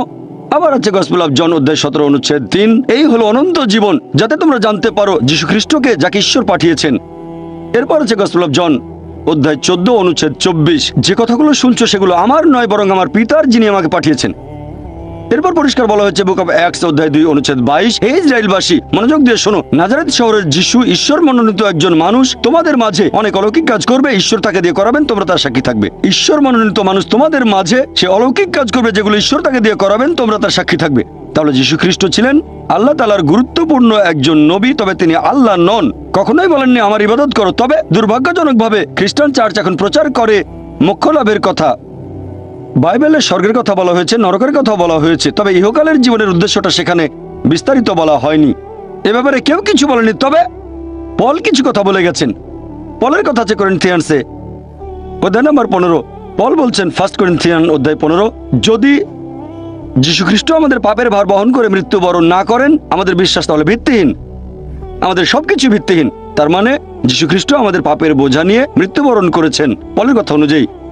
আর তারা বাইবেলের একটা অনুচ্ছেদের কথা বলে, গসপেল অফ জন অধ্যায় 3 অনুচ্ছেদ 16, ঈশ্বর জগৎকে এত ভালোবাসেন যে একমাত্র জাতপুত্রকে দান করলেন, তাকে যদি কেউ বিশ্বাস করে সে বিনষ্ট হয় না বরং অনন্ত জীবন পায়। তাহলে স্যালভেশন বা মোক্ষ লাভ চার্চের কথা অনুযায়ী হচ্ছে বিশ্বাস করব যীশু খ্রিস্ট আমাদের পাপের বোঝা নিয়ে মারা গেছেন, তাহলে আপনি স্বর্গে যেতে পারবেন, বেহেশতে যেতে পারবেন। এখন এই একমাত্র জাতপুত্র, এখানে জাত শব্দটাকে গসপেল অফ জন অধ্যায় 3 অনুচ্ছেদ 16 থেকে বাদ দেওয়া হয়েছে। খ্রিস্টান ধর্মের উচ্চপদস্থ 32 জন বিশেষজ্ঞ বাদ দিয়েছেন। নতুন ভার্সনে শব্দটা নেই, তাদের অভিযোগ এটা বানানো গল্প, পরে ঢোকানো হয়েছে, ওখানে ছিল না। তারা খ্রিস্টান ধর্মকে নিজের মতো করে বানিয়ে নিয়েছে। তবে যীশু খ্রিস্ট নিজের মুখে বলেছেন, এক লোক যিশুর কাছে আসলো, গসপেল অফ ম্যাথিউ অধ্যায় নম্বর 19 অনুচ্ছেদ 16 এবং 17, হে ভালো প্রভু, আমি কোন ভালো কাজটা করব যাতে অনন্ত জীবন পেতে পারি? আমি কোন ভালো কাজ করব যাতে স্বর্গে যেতে পারি? যীশু খ্রিস্ট তার উত্তরে বললেন যে তুমি আমাকে ভালো বলছো কেন? ভালো আর কেউ নয়, আছে শুধু একজন, সর্বশক্তিমান ঈশ্বর। তোমরা যদি অনন্ত জীবন পেতে চাও তাহলে ঈশ্বরের আদেশ মেনে চলো। যিশু বলেননি যে তোমরা যদি বেহেশতে যেতে চাও তাহলে বিশ্বাস করতে হবে আমি তোমাদের পাপ বহন করেছি। তিনি এই কথা কখনোই বলেননি, বলেছেন ঈশ্বরের আদেশ মানো। আর যীশু খ্রিস্ট নিজের মুখে বলেছেন বাইবেলের গসপেল অফ ম্যাথিউ অধ্যায় 5 অনুচ্ছেদ 17 থেকে 20, তোমরা ভেবো না যে আমি আগের নবীদের বিধি ব্যবস্থা ধ্বংস করতে এসেছি। আমি এগুলো ধ্বংস করতে আসিনি, এসেছি পূরণ করতে। আকাশ ও পৃথিবী লোপ না হওয়া পর্যন্ত এই বিধি ব্যবস্থার একটা বিন্দু বিসর্গ লোপ পাবে না, সবই পূর্ণ হবে। আর যারা এই বিধি ব্যবস্থা পালন করে অন্যদেরকে শিক্ষা দেয় তারা স্বর্গের রাজ্যে মহান গণ্য হবে। আর যারা এই বিধি ব্যবস্থার সামান্য একটু আদেশ অমান্য করে তাদের স্বর্গ রাজ্যে তুচ্ছ গণ্য করা হবে। যদি তোমাদের ন্যায়নিষ্ঠতা শিক্ষক আর ফরিসীদের ন্যায়নিষ্ঠকে অতিক্রম না করে তাহলে তোমরা স্বর্গের রাজ্যে প্রবেশ করতে পারবে না। যদি ভালো খ্রিস্টান হতে চান তাহলে ঈশ্বরের সব আদেশ মানতে হবে, যে ঈশ্বর কেবলমাত্র একজন মূর্তি পূজা করবো না, মুসা আলাইহিস সালাম যেগুলো করতে বলেছিলেন। তাহলে দেখতে পাচ্ছেন বাইবেল নিয়ে যদি গবেষণা করেন দেখবেন সেখানে মাত্র একজন ঈশ্বরের কথা আছে, ট্রিনিটি না। আল্লাহ পবিত্র কোরআনে বলেছেন সূরা নিসা অধ্যায় 4 আয়াত 171, ওয়ালা তাকুলু সালাসা, তোমরা ট্রিনিটি বলো না, ইনতাও খায়রুল লাকুম, নিবৃত হবে, এতে তোমাদের কল্যাণ। যদি বলেন ঈশ্বর একের ভিতরে তিন, সেটা হবে শিরক, মোক্ষ লাভ করতে পারবেন না। ট্রিনিটি সম্পর্কে কোথাও বলা হয়নি, বাইবেলের কোনো জায়গাতে ট্রিনিটি উল্লেখ করা হয়নি, তবে শব্দটা কোরআনে আছে। সূরা নিসা অধ্যায় 4 আয়াত 171, তো ছাড়াও আছে সূরা মাইদা অধ্যায় 5 আয়াত নাম্বার 73, বলা হয়েছে লাকাদ কাফারা আল্লাযিনা ক্বালু ইন্নাল্লাহু সালিসু সালাসা, তারা কুফরি করছে, ধর্মের অবমাননা করছে যারা বলে যে আল্লাহ তিনের মধ্যে একজন। বাইবেলের কোনো জায়গায় ট্রিনিটি শব্দটা ব্যবহার করা হয়নি, এর কাছাকাছি শব্দটা আছে ফার্স্ট এপিস্টল অফ জন অধ্যায় 5 অনুচ্ছেদ 7, বলা হয়েছে স্বর্গের রাজ্যে তিনজন হিসাব লিপিবদ্ধ করেন, পিতা পুত্র পবিত্র আত্মা, আর এরা তিনজন এক। এখন বাইবেলের এই অনুচ্ছেদটা খ্রিস্টান ধর্মের উচ্চপদস্থ 32 জন বিশেষজ্ঞ বাইবেল থেকে বাদ দিয়েছেন, কারণ তাদের মতে এটা বানানো গল্প, পরে ঢুকানো হয়েছে। এই শব্দটা কখনোই এখানে ছিল না। তাহলে ট্রিনিটি শব্দের কাছাকাছি যে অনুচ্ছেদ ট্রিনিটি বলা হয়নি, তবে কাছাকাছি, সেটাকে বাদ দিয়েছেন কারণ এটা বানানো গল্প। তাহলে বুঝতে পারছেন, যদি যাচাই করতে চান কোনটা সঠিক বাইবেলে, তখন দেখবেন ফুরকান, এটাই হলো মানদণ্ড। এই মানদণ্ডই বলবে কোনটা সঠিক কোনটা বেঠিক। যদি তুলনা করে দেখেন আর খ্রিস্টানদের বাইবেল পড়েন, বাইবেলে কখনোই বলা হয়নি যে যীশু খ্রিস্ট সর্বশক্তিমান ঈশ্বর। বলা হয়েছে কেবল এক ঈশ্বরের উপাসনা করবেন। যীশু খ্রিস্টকে জিজ্ঞেস করা হয়েছিল যে ঈশ্বরের প্রথম আদেশটা কি, এটা আছে গসপেল অফ মার্ক অধ্যায় নম্বর 12 অনুচ্ছেদ 29, বলা হয়েছে শামা ইসরাঈল আদনাল হাইন ওয়া আদনাল খাদ, এই হিব্রু রীতির মানে শোনো হে ইসরায়েলবাসী, প্রভু আমাদের ঈশ্বর কেবল একজন। এখন খ্রিস্টানদের বাইবেল পড়ে দেখবেন আমাদের জীবনের সঠিক উদ্দেশ্য বলা হয়নি, এটা অস্পষ্ট। আর খ্রিস্টানদের চার্চ পলের শিক্ষাগুলো গ্রহণ করেছে। সেন্ট পল বলেছেন যদি বিশ্বাস করো যিশু তোমার পাপ নিয়ে মারা গেছেন তাহলে তুমি স্বর্গে যেতে পারবে। তারপর যা খুশি করেন, চুরি করেন, ধর্ষণ করেন, যে কোনো অপরাধ করতে পারেন, যদি আমার পাপের বোঝা নিয়ে যীশু খ্রিস্ট ক্রুশবিদ্ধ হয়ে মৃত্যুবরণ করে থাকেন তাহলে আমি যা খুশি করতে পারি। যেমন ধরেন কেউ আমাকে বললো একটা রেস্টুরেন্টে গিয়ে যা ইচ্ছে খেতে পারেন, আমি বিল দিয়েছি, তখন আমি ইচ্ছে মতো খাবো, চিকেন মাটন বিরিয়ানি যা ইচ্ছে খেতে পারি। তাহলে যীশু খ্রিস্ট যদি আমার পাপের বোঝা নিয়ে মৃত্যুবরণ করেন তখন যে কোনো পাপ করতে পারবেন, তারপরে বেহেশতে যাবেন, শুধু মানবেন যিশু পাপের বোঝা নিয়ে মারা গেছেন। তাহলে খ্রিস্টানদের চার্চ এটা শিক্ষা দেয়, বাইবেলে এমন কথা বলা হয়নি। এজন্য আমার ভিডিও ক্যাসেট দেখতে পারেন, similarities between Islam and Christianity, সেখানে সাদৃশ্যগুলোর কথা বলেছি। সেজন্যই বলেছিলাম যীশু খ্রিস্ট মানুষকে যে শিক্ষা দিয়েছেন সেটা ইসলাম, মানে আল্লাহর কাছে আত্মসমর্পণ। রবি, আর আমি আইআইটির ছাত্র। আপনি বললেন ভালোবাসার কথা। আমার কাছে যেটা মনে হয় যে প্রেম, আমি যদি ভগবানকে প্রেম করি তাহলে এই সততা ইত্যাদি আপনি যে ভালো গুণাগুণের কথা বলেছেন যেগুলো আমাদের মধ্যে থাকা উচিত, আল্লাহর একজন বান্দার যেগুলো থাকা উচিত, সেগুলো তো তখন এমনিতেই চলে আসবে। তাহলে এইসব নিয়ম কেন? আল্লাহ আপনাদের কোরআনে যেগুলো বলেছেন এই নিয়ম মানা কি জরুরি? আমি যদি ভগবানকে প্রেম করি সেটা কি তাহলে যথেষ্ট নয়? শুধু এভাবেই কি আমি ভগবান বা আল্লাহর প্রশংসা করতে পারি না? ভাই একটা প্রশ্ন করলেন, আমি প্রশ্নটা আরেকবার বলছি। আপনি বললেন যে ঈশ্বর ভালোবাসেন আর মানুষ ঈশ্বরকে ভালোবাসেন, আর ঈশ্বরকে ভালোবাসলে যে সব গুণের কথা বলেছিলাম, সততা, দানশীলতা, এগুলো অটোমেটিক্যালি চলে আসবে।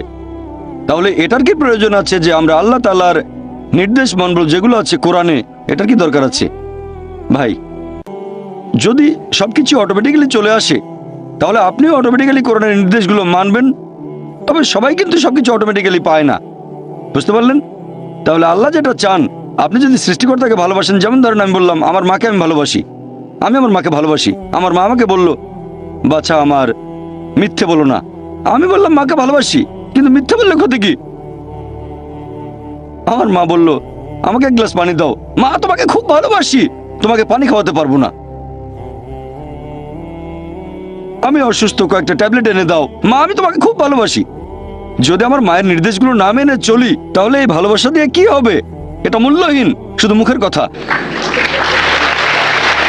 সেজন্য আল্লাহ পবিত্র কোরআনে বলেছেন সূরা আনকাবুত অধ্যায় নম্বর 29 আয়াত নম্বর 2, যদি শুধু মুখে বলো ঈমান এনেছি, আল্লাহ তোমাদের পরীক্ষা করবেন। যদি বলেন আল্লাহকে ভালোবাসেন, আমি আল্লাহকে ভালোবাসি, আল্লাহ এটা ছেড়ে দেবেন না, অবশ্যই পরীক্ষা করবেন।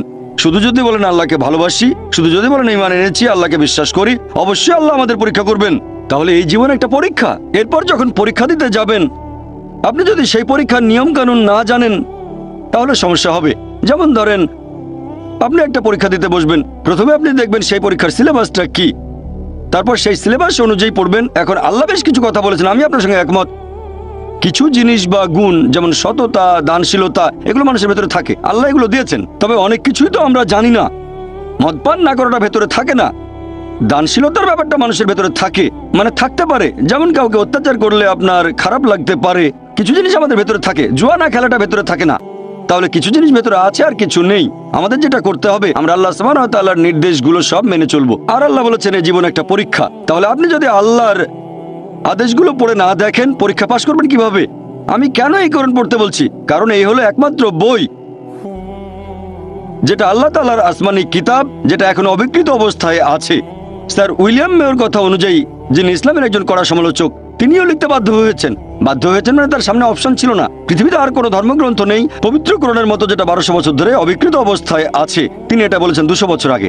ইসলামের সমালোচক হয়েও তার কোনো অপশন ছিল না, মিথ্যে বলতে পারেননি, তাই এটা লিখেছেন। আপনারা যদি আল্লাহ সুবহানাহু ওয়া তাআলার সবগুলো আসমানি কিতাব একটু ভালো করে দেখেন, আল্লাহ অনেক ওহী পাঠিয়েছেন। আমরা এরকম 4টার নাম জানি: তাওরাত, জাবুর, ইনজিল আর কোরআন। তাওরাত হলো সেই আসমানি কিতাব যেটা নাজিল হয়েছিল মুসা আলাইহিস সালামের উপর। জাবুর হলো সেই আসমানি কিতাব যেটা নাজিল হয়েছিল দাউদ আলাইহিস সালামের উপর। ইনজিল হলো সেই আসমানি কিতাব যেটা নাজিল হয়েছিল যিশু আলাইহিস সালামের উপর। আর কোরআন হলো সেই আসমানি কিতাব যেটা নাজিল হয়েছিল সর্বশেষ চূড়ান্ত নবী মুহাম্মদ সাল্লাল্লাহু আলাইহি সাল্লামের উপর। আর আল্লাহ পবিত্র কোরআনে বলেছেন সূরা রদ অধ্যায় 13 আয়াত নম্বর 38, আমি প্রত্যেক যুগে ওহী প্রেরণ করেছি। অনেক আসমানি কিতাব নাজিল হয়েছে, সময়ের সাথে সাথে সেগুলো বিকৃত হয়ে গেছে। একমাত্র যে আসমানি কিতাব এখন অবিকৃত অবস্থায় আছে সেটা পবিত্র কোরআন। সেজন্য আমি বলেছি, যদি আল্লাহর সত্যিকারের আদেশগুলো মেনে চলতে চান তাহলে কোরআন পড়েন। আর আপনি যদি হিন্দু হন, জিজ্ঞেস করতে পারেন এটা কিভাবে প্রমাণ করবেন। সেজন্য আমার লেকচার শুনবেন, অনুষ্ঠিত হবে 18 জানুয়ারি রবিবার, সিমিলারিটিজ বিটুইন হিন্দুইজম অ্যান্ড ইসলাম। মাইকে। আমার নাম প্রসন্ন, এমবিবিএস এর ছাত্র। স্যার, আপনি বললেন যে প্রয়োজন ছাড়া পশু হত্যা করা ঠিক না, টার্গেট প্র্যাকটিস বা শিকারের জন্য। বর্তমানে পৃথিবীতে একজন মানুষ ভেজিটেরিয়ান হয়েও সুস্থভাবে আর সুন্দরভাবে থাকতে পারে। তাহলে শুধুমাত্র খেতে সুস্বাদু বলে এই পশুদের হত্যা করা আপনার মতে সঠিক না ভুল? ভাই প্রসন্ন খুব সুন্দর প্রশ্ন করেছেন, আর টপিকের সাথে খুবই প্রাসঙ্গিক। আমি আমার লেকচারে বলেছি পশু পাখি হত্যা করা উচিত না, তারা আল্লাহর সৃষ্টি, যদি না খাওয়ার প্রয়োজন হয়। টার্গেট প্র্যাকটিস করবেন না। তাহলে মুসলিমরা কেন পশু হত্যা করে? ভেজ খেয়ে সুস্থ থাকতে পারে আপনার মতে, এমবিবিএস এর একজন ছাত্র। তাহলে শুধু ভালো স্বাদের জন্য কেন প্রাণী হত্যা? ভাই 1 নম্বর পয়েন্ট, একজন মুসলিম পুরো ভেজিটেরিয়ান হয়েও খুব ভালো মুসলিম হতে পারে। কোরআনের কোনো আয়াত বা কোনো হাদিস বলছে না যে এটা বাধ্যতামূলক, এটা ফরজ ননভেজ খাওয়া, পশুর মাংস। ভেজিটেরিয়ান হয়েও আপনি খুব ভালো মুসলিম হতে পারেন। তবে আল্লাহ সুবহানাহু ওয়া তাআলা পবিত্র কোরআনে বলেছেন, সূরা মাইদা অধ্যায় নম্বর 5 আয়াত নম্বর 1, তোমাদের জন্য খাদ্য সব চতুষ্পদ প্রাণী যেগুলো তোমাদের জন্য হালাল, সেই সব চতুষ্পদ তোমাদের জন্য হালাল, উল্লেখিত পশুগুলো বাদে।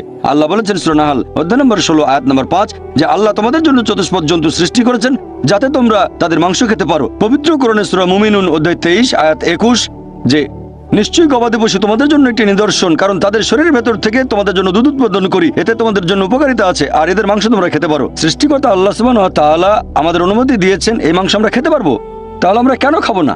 এবার আপনার যুক্তিটাতে আসি যে এই গবাদি পশুর মাংস, আপনি তো এমবিবিএস এর ছাত্র, আমিও মেডিকেল ডাক্তার, এমবিবিএস পাস করেছি। এমবিবিএস এর ছাত্র হিসেবে এটা হয়তো পড়েছেন, আমি জানি না, ফার্স্ট ইয়ারে পড়ে থাকতে পারেন আপনি, যে কিছু অ্যামিনো অ্যাসিড আমাদের শরীরে সংশ্লেষিত হয় না, এগুলোকে বলা হয় এসেনশিয়াল অ্যামিনো অ্যাসিড। এরকম 8টা অ্যামিনো অ্যাসিড, এখন এই 8টা অ্যামিনো অ্যাসিড খাবারের মাধ্যমে সরবরাহ করা হয়। খাবারের মাধ্যমে সরবরাহ করা না হলে শরীরে ক্ষতি হতে পারে। পৃথিবীর কোনো ভেজিটেবলে আপনি এই 8টা অ্যামিনো অ্যাসিডের সবগুলো পাবেন না, এরকম নেই। একমাত্র যে খাবার এই 8টা অ্যামিনো অ্যাসিডের সবগুলো সরবরাহ করে থাকে সেটা হচ্ছে মাংস, মাছ, মাংস জাতীয় খাবার। মাংস জাতীয় খাবারে থাকে প্রচুর প্রোটিন, অনেক ভিটামিন, প্রচুর আয়রন থাকে, এটা স্বাস্থ্যকর। তবে আমি জানি যে আপনি ননভেজ খাবার না খেয়েও স্বাস্থ্যবান থাকতে পারবেন, অবশ্যই এটা সম্ভব। আপনি সুষম খাদ্য খেলেন, নিয়মিত চেক আপ করালেন ইত্যাদি, সম্ভব বলছি না স্বাস্থ্যবান হতে পারবেন না। তবে খাবারটা যখন স্বাস্থ্যকর তখন খাবেন না কেন? অনেকে এখানে কারণ দেখায় যে আমরা পশুদের কষ্ট দিচ্ছি, এ ব্যাপারে পরে বলছি। এখন আপনি যদি তৃণভোজী প্রাণীদের দাঁতগুলো দেখেন, গরু, ছাগল, ভেড়া, তাদের দাঁতগুলো সমান, তারা শুধু শাকসবজি খায়, কখনো মাংস জাতীয় খাবার খাবে না। আবার যদি মাংসাশী প্রাণীদের দাঁতগুলো একটু খেয়াল করেন, বাঘ, চিতাবাঘ, সিংহ, এদের দাঁতগুলো সুচালো, দাঁতগুলো তীক্ষ্ণ, শুধু মাংস খায়, কখনো ঘাস খাবে না। এখন যদি মানুষের দাঁতগুলো দেখেন, আয়নার সামনে দাঁড়ালে দেখতে পাবেন, আমিও দাঁড়ালে দেখতে পাবো যে আল্লাহ তাআলা আমাদের সমান দাঁত এবং সুচালো দাঁত দুটোই দিয়েছেন। যদি আল্লাহ তাআলা, যদি সৃষ্টিকর্তা চাইতেন আমরা শুধু ভেজ খাবার খাবো, তাহলে এই সুচালো দাঁত দিলেন কেন? এখন আপনি মেডিকেল ছাত্র, সুচালো দাঁত মাংস খাওয়ার জন্য, এতেই প্রমাণ হয় আল্লাহ এটা দিয়েছেন নন ভেজ খাবার খাওয়ার জন্য। এছাড়াও তৃণভোজী প্রাণীদের যে পরিপাকতন্ত্র, যেমন গরু, ছাগল, ভেড়া মাংস হজম করতে পারে না, শুধু শাকসবজি হজম করতে পারে। এরপর মাংসাশী প্রাণীদের পরিপাকতন্ত্র, বাঘ, চিতাবাঘ, সিংহ শুধু মাংস হজম করতে পারে, শাকসবজি হজম করতে পারে না। তবে আমাদের মানুষদের যে পরিপাকতন্ত্র, আপনি মেডিকেল ছাত্র তাই জানেন, আমরা ভেজ নন ভেজ দুটোই হজম করতে পারি, ভেজিটেবল মাংস দুটোই হজম করতে পারি, মাংস হজম হয়। যদি আল্লাহ চাইতেন আমরা শুধু ভেজ খাবারই খাবো, তাহলে দুটোই হজম করতে পারা পরিপাকতন্ত্র কেন আমাদের দিলেন? দিয়েছেন এগুলো খাওয়ার জন্য। এবার আপনার প্রশ্নটা, অনেকের মধ্যে ভুল ধারণা আছে, হিন্দুদের অনেকেই ভাবে যে হিন্দু ধর্মগ্রন্থ ননভেজ খাবার খাওয়ার অনুমতি দেয় না। কোরআনের উদ্ধৃতি দিয়েছি, যদি আপনি হিন্দু ধর্মগ্রন্থ পড়েন, যদি পড়েন মনুস্মৃতি অধ্যায় নম্বর 5, মনুস্মৃতি অধ্যায় 5 অনুচ্ছেদ 30 এবং 31, বলা হয়েছে যে তুমি যদি কোনো পশুর মাংস খাও যেটার মাংস খাওয়ার জন্য, তাহলে কোনো পাপ করছো না, কারণ সর্বশক্তিমান ঈশ্বর কিছু পশুকে করেছেন খাদক এবং কিছুকে খাদ্য। মনুস্মৃতি অধ্যায় 5 অনুচ্ছেদ 31, যে তুমি যদি কোনো পশুকে বলি দাও, পশু উৎসর্গ করো, তুমি কোনো পাপ করছো না। মনুস্মৃতি অধ্যায় 5 অনুচ্ছেদ 39-40 বলা হয়েছে যে সর্বশক্তিমান ঈশ্বর কিছু পশুকে বানিয়েছেন উৎসর্গ করার জন্য, তাই উৎসর্গ করা পশুকে বলি দিলে হত্যা করা হবে না। মনুস্মৃতি অধ্যায় 5 অনুচ্ছেদ 41-42 বলছে যে একজন ব্রাহ্মণ যার জ্ঞান আছে আর যে সজ্ঞানে কোনো পশুকে উৎসর্গ করে, তাহলে সেই পশু স্বর্গে যাবে আর সেই ব্রাহ্মণও স্বর্গে যাবে। এরপর আছে ঋগ্বেদে গ্রন্থ নম্বর 10 অনুচ্ছেদ 27 পরিচ্ছেদ 2, এক লোক বলছে আমি যুদ্ধ করতে যাচ্ছি, আমি ফিরে আসলে বড় একটা ষাঁড় প্রস্তুত রেখো। এরপর ঋগ্বেদ গ্রন্থ নম্বর 10 অনুচ্ছেদ 28 পরিচ্ছেদ 4 বলা হয়েছে যে ইন্দ্র, তিনি বলছেন আমার খাওয়ার জন্য ষাঁড় প্রস্তুত রেখো, ষাঁড়ের মাংস খাবে। এরপর যদি পড়েন মহাভারত অনুশাসন পর্ব অধ্যায় নম্বর 88, সেখানে পড়লে দেখবেন কথাটা মনুস্মৃতিতেও আছে অধ্যায় নম্বর 3 অনুচ্ছেদ 266 থেকে 277। যুধিষ্ঠির জিজ্ঞেস করলো ভীষ্মকে, আমরা কি উৎসর্গ করব আজকের যজ্ঞে, মানে পূজায় উৎসর্গ হিসেবে, যাতে আমাদের পূর্বপুরুষেরা সন্তুষ্ট থাকবেন? তখন ভীষ্ম উত্তরে বললেন যে তুমি যদি শাকসবজি দাও, ভেজিটেবল, আমাদের পূর্বপুরুষরা সন্তুষ্ট থাকবেন 1 মাস, যদি মাছ দাও সন্তুষ্ট থাকবেন 2 মাস, যদি মাংস দাও সন্তুষ্ট থাকবেন 3 মাস, যদি খরগোশ দাও তাহলে সন্তুষ্ট থাকবেন 4 মাস, যদি ছাগলের মাংস দাও সন্তুষ্ট থাকবেন 5 মাস, শূকরের মাংস দিলে 6 মাস, হরিণের মাংস দিলে 7 মাস, আর পাখির মাংস দিলে 8 মাস। এভাবে আরো অনেক বলা হয়েছে। এটা হিন্দুদের ধর্মগ্রন্থ। এছাড়া আরো বলা হয়েছে মহিষের মাংস দিলে সন্তুষ্ট থাকবেন 11 মাস, যদি গরুর মাংস দাও তাহলে 12 মাস, আর গন্ডার মাংস দিলে সারা জীবনের জন্য। তাহলে হিন্দুদের ধর্মগ্রন্থ এটা বলছে। হিন্দুদের বিভিন্ন ধর্মগ্রন্থ আমাদের অনুমতি দিয়েছে যে আমরা ননভেজ খেতে পারবো, এমনকি গরুর মাংস। এটা আমার কথা না, সবগুলো রেফারেন্স বলেছি আমি, চেক করে দেখতে পারেন, এটা পুরোপুরি সঠিক। এবারে লজিক্যাল কারণটা একটু দেখি যে আমাদেরকে কেন পশু পাখির বিভিন্ন ক্ষতি করতে হবে। আমরা তো ননভেজ খাবার খেয়েই বেঁচে থাকতে পারি। মানুষ একটা লজিক দেখায় যে পশু হত্যা করা খুব বড় অপরাধ, আর একটা গাছ হত্যা করা কম অপরাধ, কারণ গাছের জীবন নেই, এটাই তাদের লজিক। আগেকার হিন্দু মনি ঋষিরা ননভেজ খেতেন, গরুর মাংস তারা খেতেন, তবে তাদের প্রভাবিত করেছে জৈনরা। তাদের অহিংসা নীতি এরকম বলে যে গাছের কোনো জীবন নেই, তাই গাছপালা খাওয়া পশু হত্যা করার চেয়ে অনেক কম অপরাধ। তবে এখন আমি জানি যে গাছপালার জীবন আছে, এখন তাদের লজিক বদলে গেছে। বলে আচ্ছা ভাই জাকির, মানলাম গাছের জীবন আছে, তবে গাছ ব্যথা অনুভব করতে পারে না, তাই গাছ হত্যা পশু হত্যা করার চেয়ে কম অপরাধ। এখন বিজ্ঞান আরো উন্নত হয়েছে আর আমরাও জানতে পেরেছি যে গাছপালাও ব্যথা অনুভব করে। গাছপালার নার্ভাস সিস্টেম আছে, ব্যথা অনুভব করে, গাছ কাঁদতেও পারে, অনেক সময় খুশি হয়, আবার কখনো দুঃখ পায়। তবে গাছপালার কান্না আমরা মানুষরা শুনতে পাই না, কারণ মানুষ যে তরঙ্গের শব্দ শুনতে পারে সেটা 20 সাইকেল পার সেকেন্ড থেকে 20,000 সাইকেল পার সেকেন্ড পর্যন্ত, এর নিচে বা উপরে মানুষ শুনতে পায় না।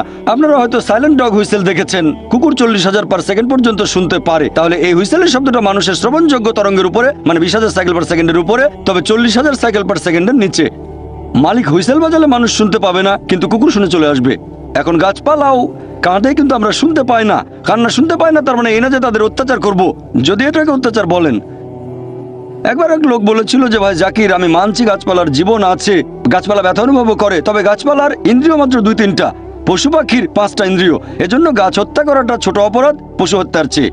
আমি বললাম আচ্ছা ভাই, তর্কের খাতিরে আপনার কথা মানলাম, গাছে 2টো ইন্দ্রিয়, পশু পাখির 5টা আছে। এখন ধরেন আপনার এক ভাই জন্ম থেকেই বোবা আর কালা, 2টো ইন্দ্রিয় কম, বলতে পারে না, শুনতে পারে না। বড় হওয়ার পরে একটা লোক তাকে মেরে ফেললো, তখন কি জজের কাছে গিয়ে বলবেন ও মাই লর্ড, খুনিকে একটু কম শাস্তি দেবেন কারণ আমার ভাই 2টো ইন্দ্রিয় কম ছিল? আপনি তো বলবেন ওকে আরো বেশি শাস্তি দেন, আমার ভাই মাসুম, একেবারে নিষ্পাপ, আমার ভাইকে মারলো কিভাবে?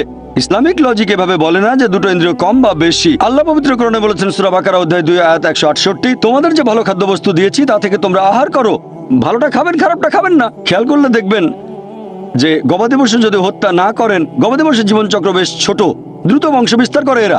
খাবারের জন্য গবাদি পশু হত্যা না করলে একসময় মাত্রাতিরিক্ত গবাদি পশু সমস্যা হয়ে দাঁড়াবে। গরু, ছাগল, ভেড়া খুব দ্রুত বংশ বিস্তার করে এরা।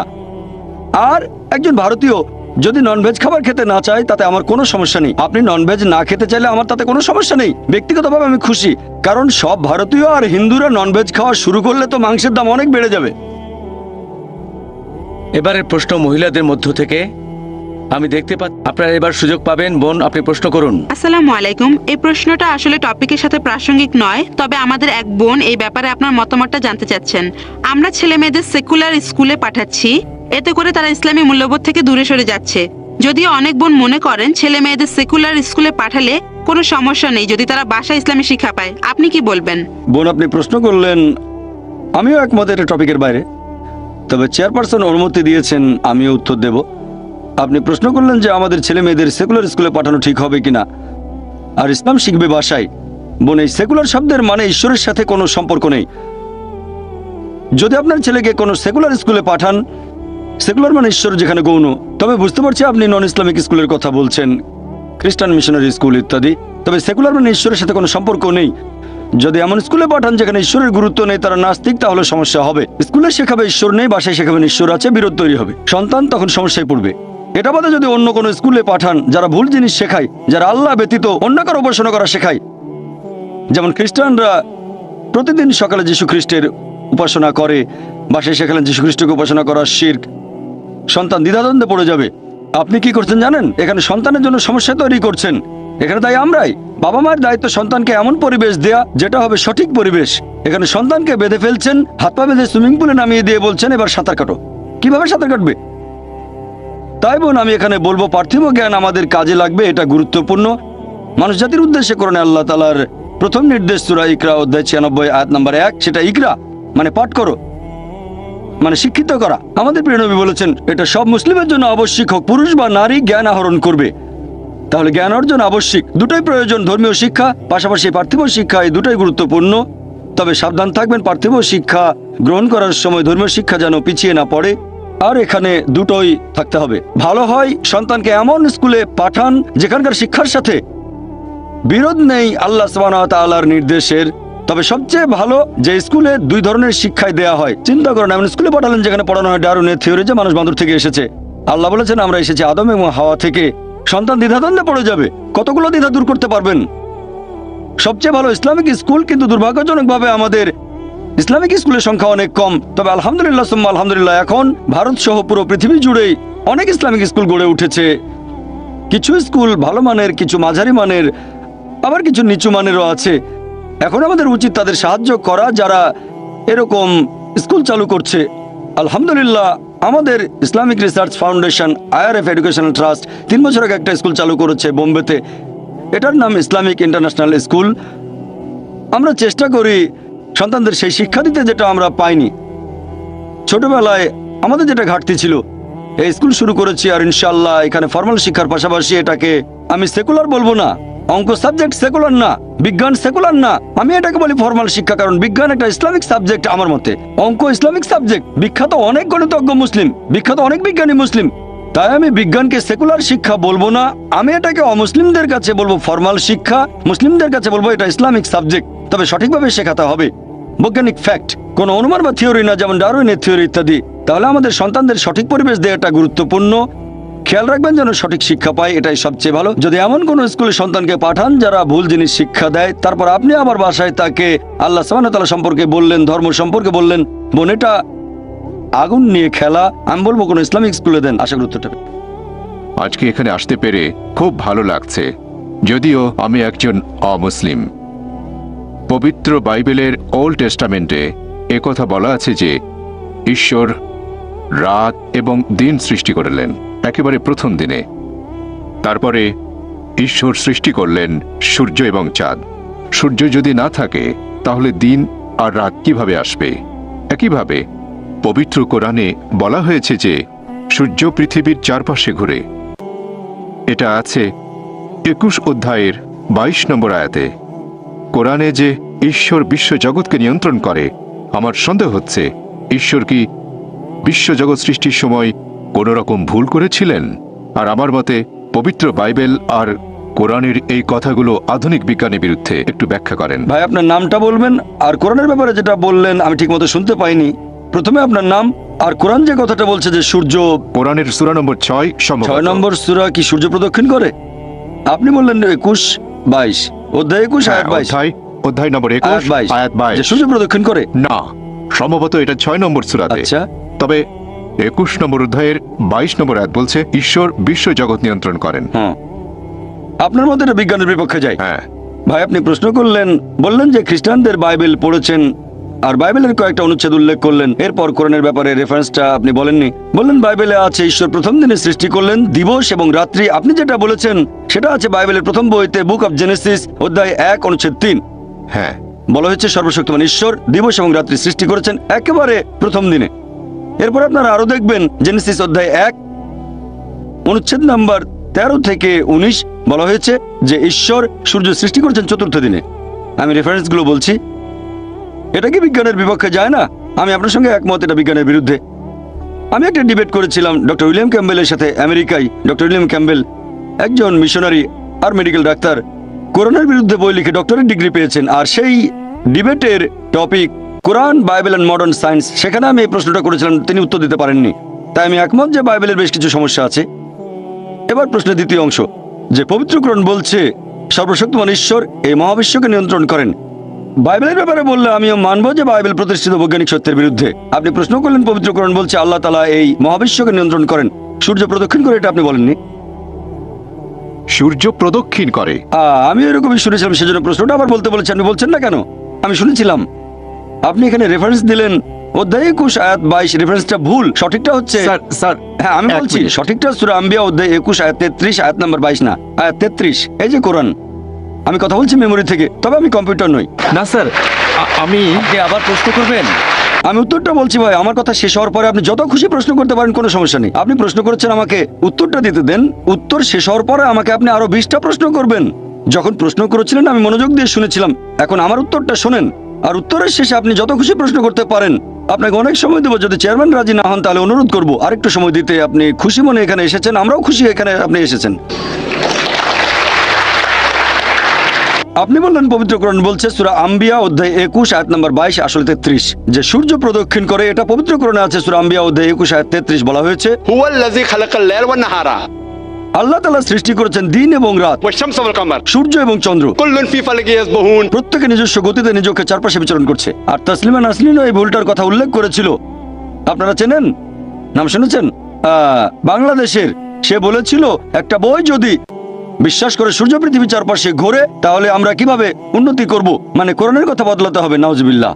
আসলে তাকে দৃষ্টিভঙ্গি বদলে সঠিকভাবে কোরআন পড়তে হবে। পবিত্র কোরআন বলছে হুয়াল্লাযী খালাকাল লাইলা ওয়ান নাহারা আল্লাহ তাআলা সৃষ্টি করেছেন রাত এবং দিন, ওয়াশ-শামসা ওয়াল কামার সূর্য এবং চন্দ্র। কুল্লুন ফি ফালাকি ইয়াসবাহুন। প্রত্যেকে নিজ গতিতে নিজ কক্ষপথে বিচরণ করছে। কোরআনের কোথাও বলা হয়নি যে সূর্য পৃথিবীর চারপাশে প্রদক্ষিণ করছে, কোথাও বলা হয়নি এটা। পবিত্র কোরআন এখানে বলছে সূর্য এবং চাঁদ প্রদক্ষিণ করে আবর্তিত হয়, কোথাও বলা হয়নি পৃথিবীর চারপাশে। এই আয়াতে পৃথিবীর শব্দটা কোথাও নেই। বলা হয়েছে হুয়াল্লাযী খালাকাল লাইলা ওয়ান নাহারা আল্লাহ তাআলা সৃষ্টি করেছেন রাত এবং দিন, ওয়াশ-শামসা ওয়াল কামার সূর্য এবং চন্দ্র। কুল্লুন ফি ফালাকি ইয়াসবাহুন। প্রত্যেকে নিজ কক্ষপথে বিচরণ করছে। আমি স্কুলে থাকতে পড়েছিলাম যে সূর্য প্রদক্ষিণ করে, নিজ অক্ষের চারপাশে প্রদক্ষিণ করে না। সূর্য মহাবিশ্বে প্রদক্ষিণ করে, পুরো সৌরজগৎ প্রদক্ষিণ করে। আমি স্কুল পাস করেছি 1982 সালে। স্কুলে পড়েছিলাম সূর্য নিজের চারপাশে আবর্তন করে না। কিন্তু কোরআনের আয়াত বলছে, এখানে আরবি শব্দ ইয়াসবাহুন, এর মূল আরবি শব্দ সাবাহা, যেটা দিয়ে চলন্ত কোনো কিছুর গতিকে বোঝানো হয়।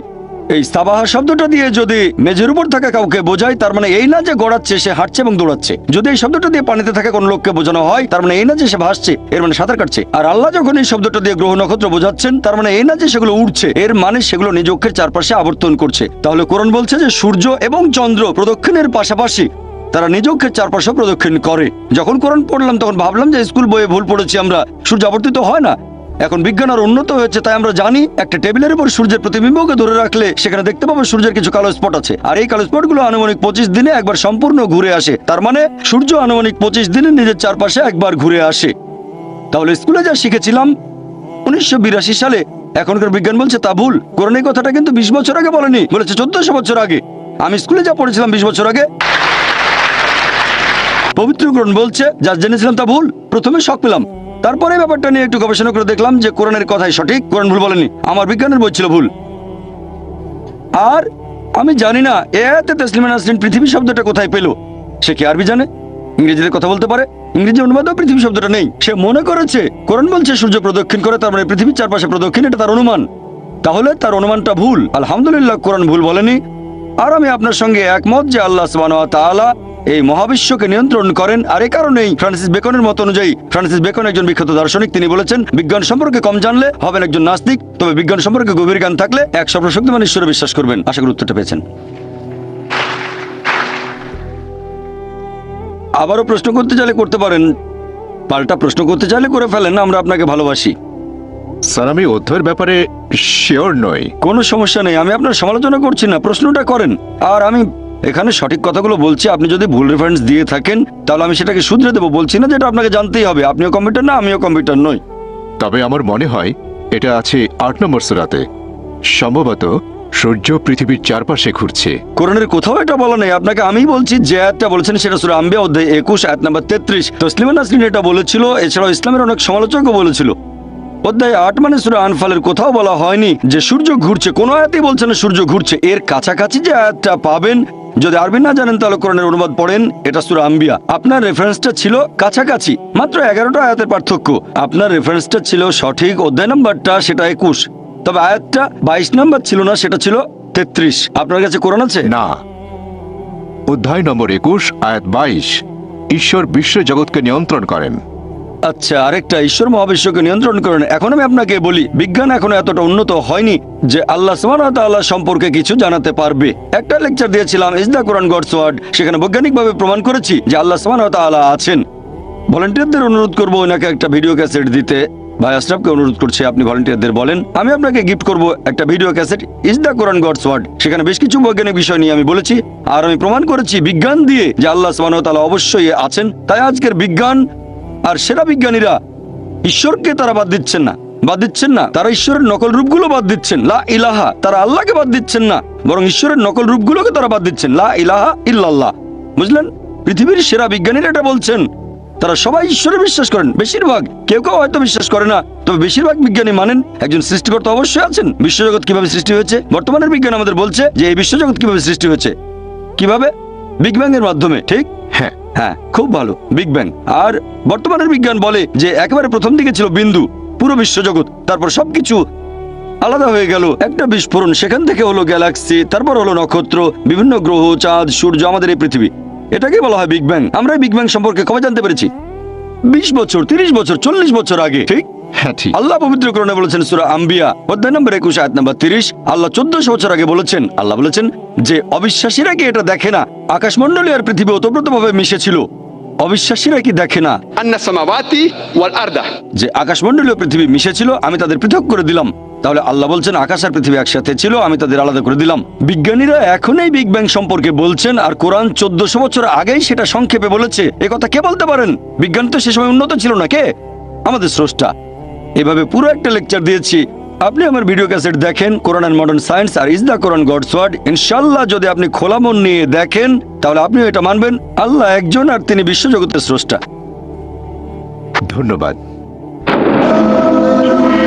আপনি যে কোনো প্রশ্ন করতে পারেন, আমার কখনোই খারাপ লাগবে না। আমি জানি আপনার কথা পরস্পর বিরোধী না হলেও কোনো সমস্যা নেই, এটা আমার কাজ, আমি একজন দায়ী, এটা আমার পেশা। আমার সমালোচনা করতে পারেন, কোরআনের সমালোচনা করতে পারেন, আমার বয়স কম, এগুলো আমি নিতে পারবো, আলহামদুলিল্লাহ, কোনো সমস্যা নেই। আমি কখনোই বিরক্ত হব না, আপনি যে কোনো প্রশ্ন করতে পারেন, কোনো সমস্যা নেই। এখন প্রশ্ন করলেন যে আমি যখন লেকচার দিচ্ছিলাম বলেছিলাম শুধু আনন্দের জন্য আমরা পশু হত্যা করব না, খেলার জন্য। শিকার করে কোনো পশুকে হত্যা করবেন না, কোনো উদ্দেশ্য ছাড়া নয় যে শিকার করে মজা পেলেন। এখন আমরা ননভেজ শুধুমাত্র স্বাদের জন্য খাই তা নয়, খাই বেঁচে থাকার জন্য। যদি বলেন পশু পাখির মাংস খাবেন না, তাহলে তো শাকসবজিও খাবেন না, তখন খাবো কিভাবে, বাঁচবো কিভাবে, আমরা বাঁচবো কিভাবে? তাহলে একটু পরিষ্কার করি, যেটা আবশ্যিক আমি সেটার কথা বলছি না, কিন্তু ধরেন একটি পশুর মাংস সুস্বাদু আর শুধুমাত্র আমার ভালো লাগার জন্যই পশুটাকে হত্যা করছি, হয়তো খিদে লেগেছে, এটা কি পাপ হবে? যদি খাবার জন্য হয়, স্বাদ ভালো হলে কোনো সমস্যা নেই, আপনাকে তো খেতে হবে। খাবার না খেলে বাঁচতে পারবেন না, খাবার না খেলে টিকে থাকতে পারবেন না। তাই ঈশ্বর বলেছেন, এটা আছে মনুস্মৃতিতে অধ্যায় 5 অনুচ্ছেদ নম্বর 30, কিছু প্রাণীকে সৃষ্টি করা হচ্ছে খাদক হিসেবে আর কিছুকে আমি খাদ্য। মনুস্মৃতির ব্যাপারে জানতে চাচ্ছি না, আমি তো পড়েছি। তবে আমি এটা জানতে আগ্রহী না। আমি জানতে চাচ্ছি আপনার মতামত কি? আমার এটা কি সঠিক মতামত- না ভুল? শুধুমাত্র খেতে সুস্বাদু বলে কোনো পশু হত্যা সঠিক কিনা? প্রাণী হত্যা করা মোটেও অপরাধ হবে না যদি করে থাকেন খাবারের জন্য। অনেক অনেক ধন্যবাদ। কেন? কারণ কোরআন অনুমতি দিয়েছে সূরা মাইদা অধ্যায় 5 আয়াত 1। মনুস্মৃতিও বলছে, আপনি হয়তো জানতে চান না কিন্তু অন্যদের জন্য বলছি, মনুস্মৃতির এই কথাটা আমি বিশ্বাস করি কিন্তু অন্য কথাগুলো বিশ্বাস করি না। তবে মনুস্মৃতির এই অনুচ্ছেদটা বিশ্বাস করি, অধ্যায় 5 অনুচ্ছেদ 30, সর্বশক্তিমান ঈশ্বর কিছু প্রাণীকে বানিয়েছেন খাদক আর কিছুকে খাদ্য। তাহলে যদি খাওয়ার উপযোগী কোনো প্রাণীর মাংস খান সেটা পাপ হবে না। একইভাবে পবিত্রকরণ বলছে কিছু প্রাণীকে সৃষ্টি করা হয়েছে খাবার জন্য। তবে হ্যাঁ, যদি নিষিদ্ধ কোনো প্রাণীর মাংস খান তাহলে সেটা পাপ হবে। তাহলে সেই গবাদি পশু, ভেড়া, গরু ইত্যাদি যেগুলো খাওয়ার অনুমতি আছে পবিত্র কোরআনে, সে প্রাণীর মাংস যদি খান সেটা সুস্বাদু হলেও কোনো সমস্যা নেই। কিছু মানুষ তো সুস্বাদু ভেজিটেবল খেতে চায়, কেউ খায় বেগুন, কেউ হয়তো খায় ফুলকপি, কোনো সমস্যা নেই। যদি আপনার কথা মেনে নেই তাহলে তো কিছুই খাওয়া যাবে না। হয় আমাদের গাছপালা হত্যা করতে হবে, না তো প্রাণী হত্যা। তো খাওয়ার সময় যদি ভালো খাবার খান, খাবার নষ্ট না করেন, খাবার নষ্ট করা ঠিক না, খাবার নষ্ট করা এটা ভালো না। যদি হত্যা করেন খাওয়ার জন্য, বেঁচে থাকার জন্য, সেটা সুস্বাদু হলেও সমস্যা নেই, অনুমতি আছে। পবিত্র কোরআনে কথা বলছে সূরা মাইদা অধ্যায় 5 আয়াত 1, সূরা নাহল অধ্যায় 16 আয়াত 5, এছাড়াও সূরা মুমিনুন অধ্যায় 23 আয়াত 21। আশা করি উত্তরটা পেয়েছেন। এবারের প্রশ্ন পুরুষদের মধ্য থেকে।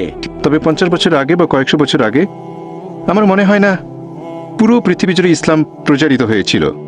ঠিক, আপনি বললেন ঈশ্বরের সাথে অন্য কাউকে শরীক করা হলো সবচেয়ে বড় পাপ। তবে একজন লোক হয়তো পৃথিবীর এক প্রান্তে জন্মেছে, সে হয়তো মানে দেবতা শিব অথবা বিষ্ণুকে অথবা যীশু খ্রিস্টকে, সে তখন মনে করে যে এটা ঈশ্বর। এখন সেও কি কোনো পাপ করছে? ভাই খুব সুন্দর প্রশ্ন করেছেন যে পৃথিবী তো অনেক বড়, ইসলাম এসেছে মাত্র 1400 বছর আগে আপনার মতে, আর মানুষ হয়তো ইসলাম সম্পর্কে জানতো না। কারো কাছে ঈশ্বর ছিল শিব, কারো কাছে ব্রহ্মা। এখানে সমস্যা কোথায়? কেউ মানে যীশু খ্রিস্ট হলেন ঈশ্বর, সমস্যা কোথায়? আমি কম্পারেটিভ রিলিজিয়নের একজন ছাত্র, পবিত্র কোরআন বলছে এটা ঠিক না, এমনকি হিন্দু ধর্মগ্রন্থ বলছে, খ্রিস্টানদের ধর্মগ্রন্থ, যীশু ঈশ্বরকে নয় প্রসঙ্গে বলেছি, খ্রিস্টানদের ধর্মগ্রন্থ বলছে এটা ঠিক না। তাহলে খ্রিস্টানরা উপাসনা করে কেন? আগামীকাল কেউ আপনাকে ঈশ্বর বলবে অথবা আমাকে ঈশ্বর বলবে, সেটা কি মেনে নেব?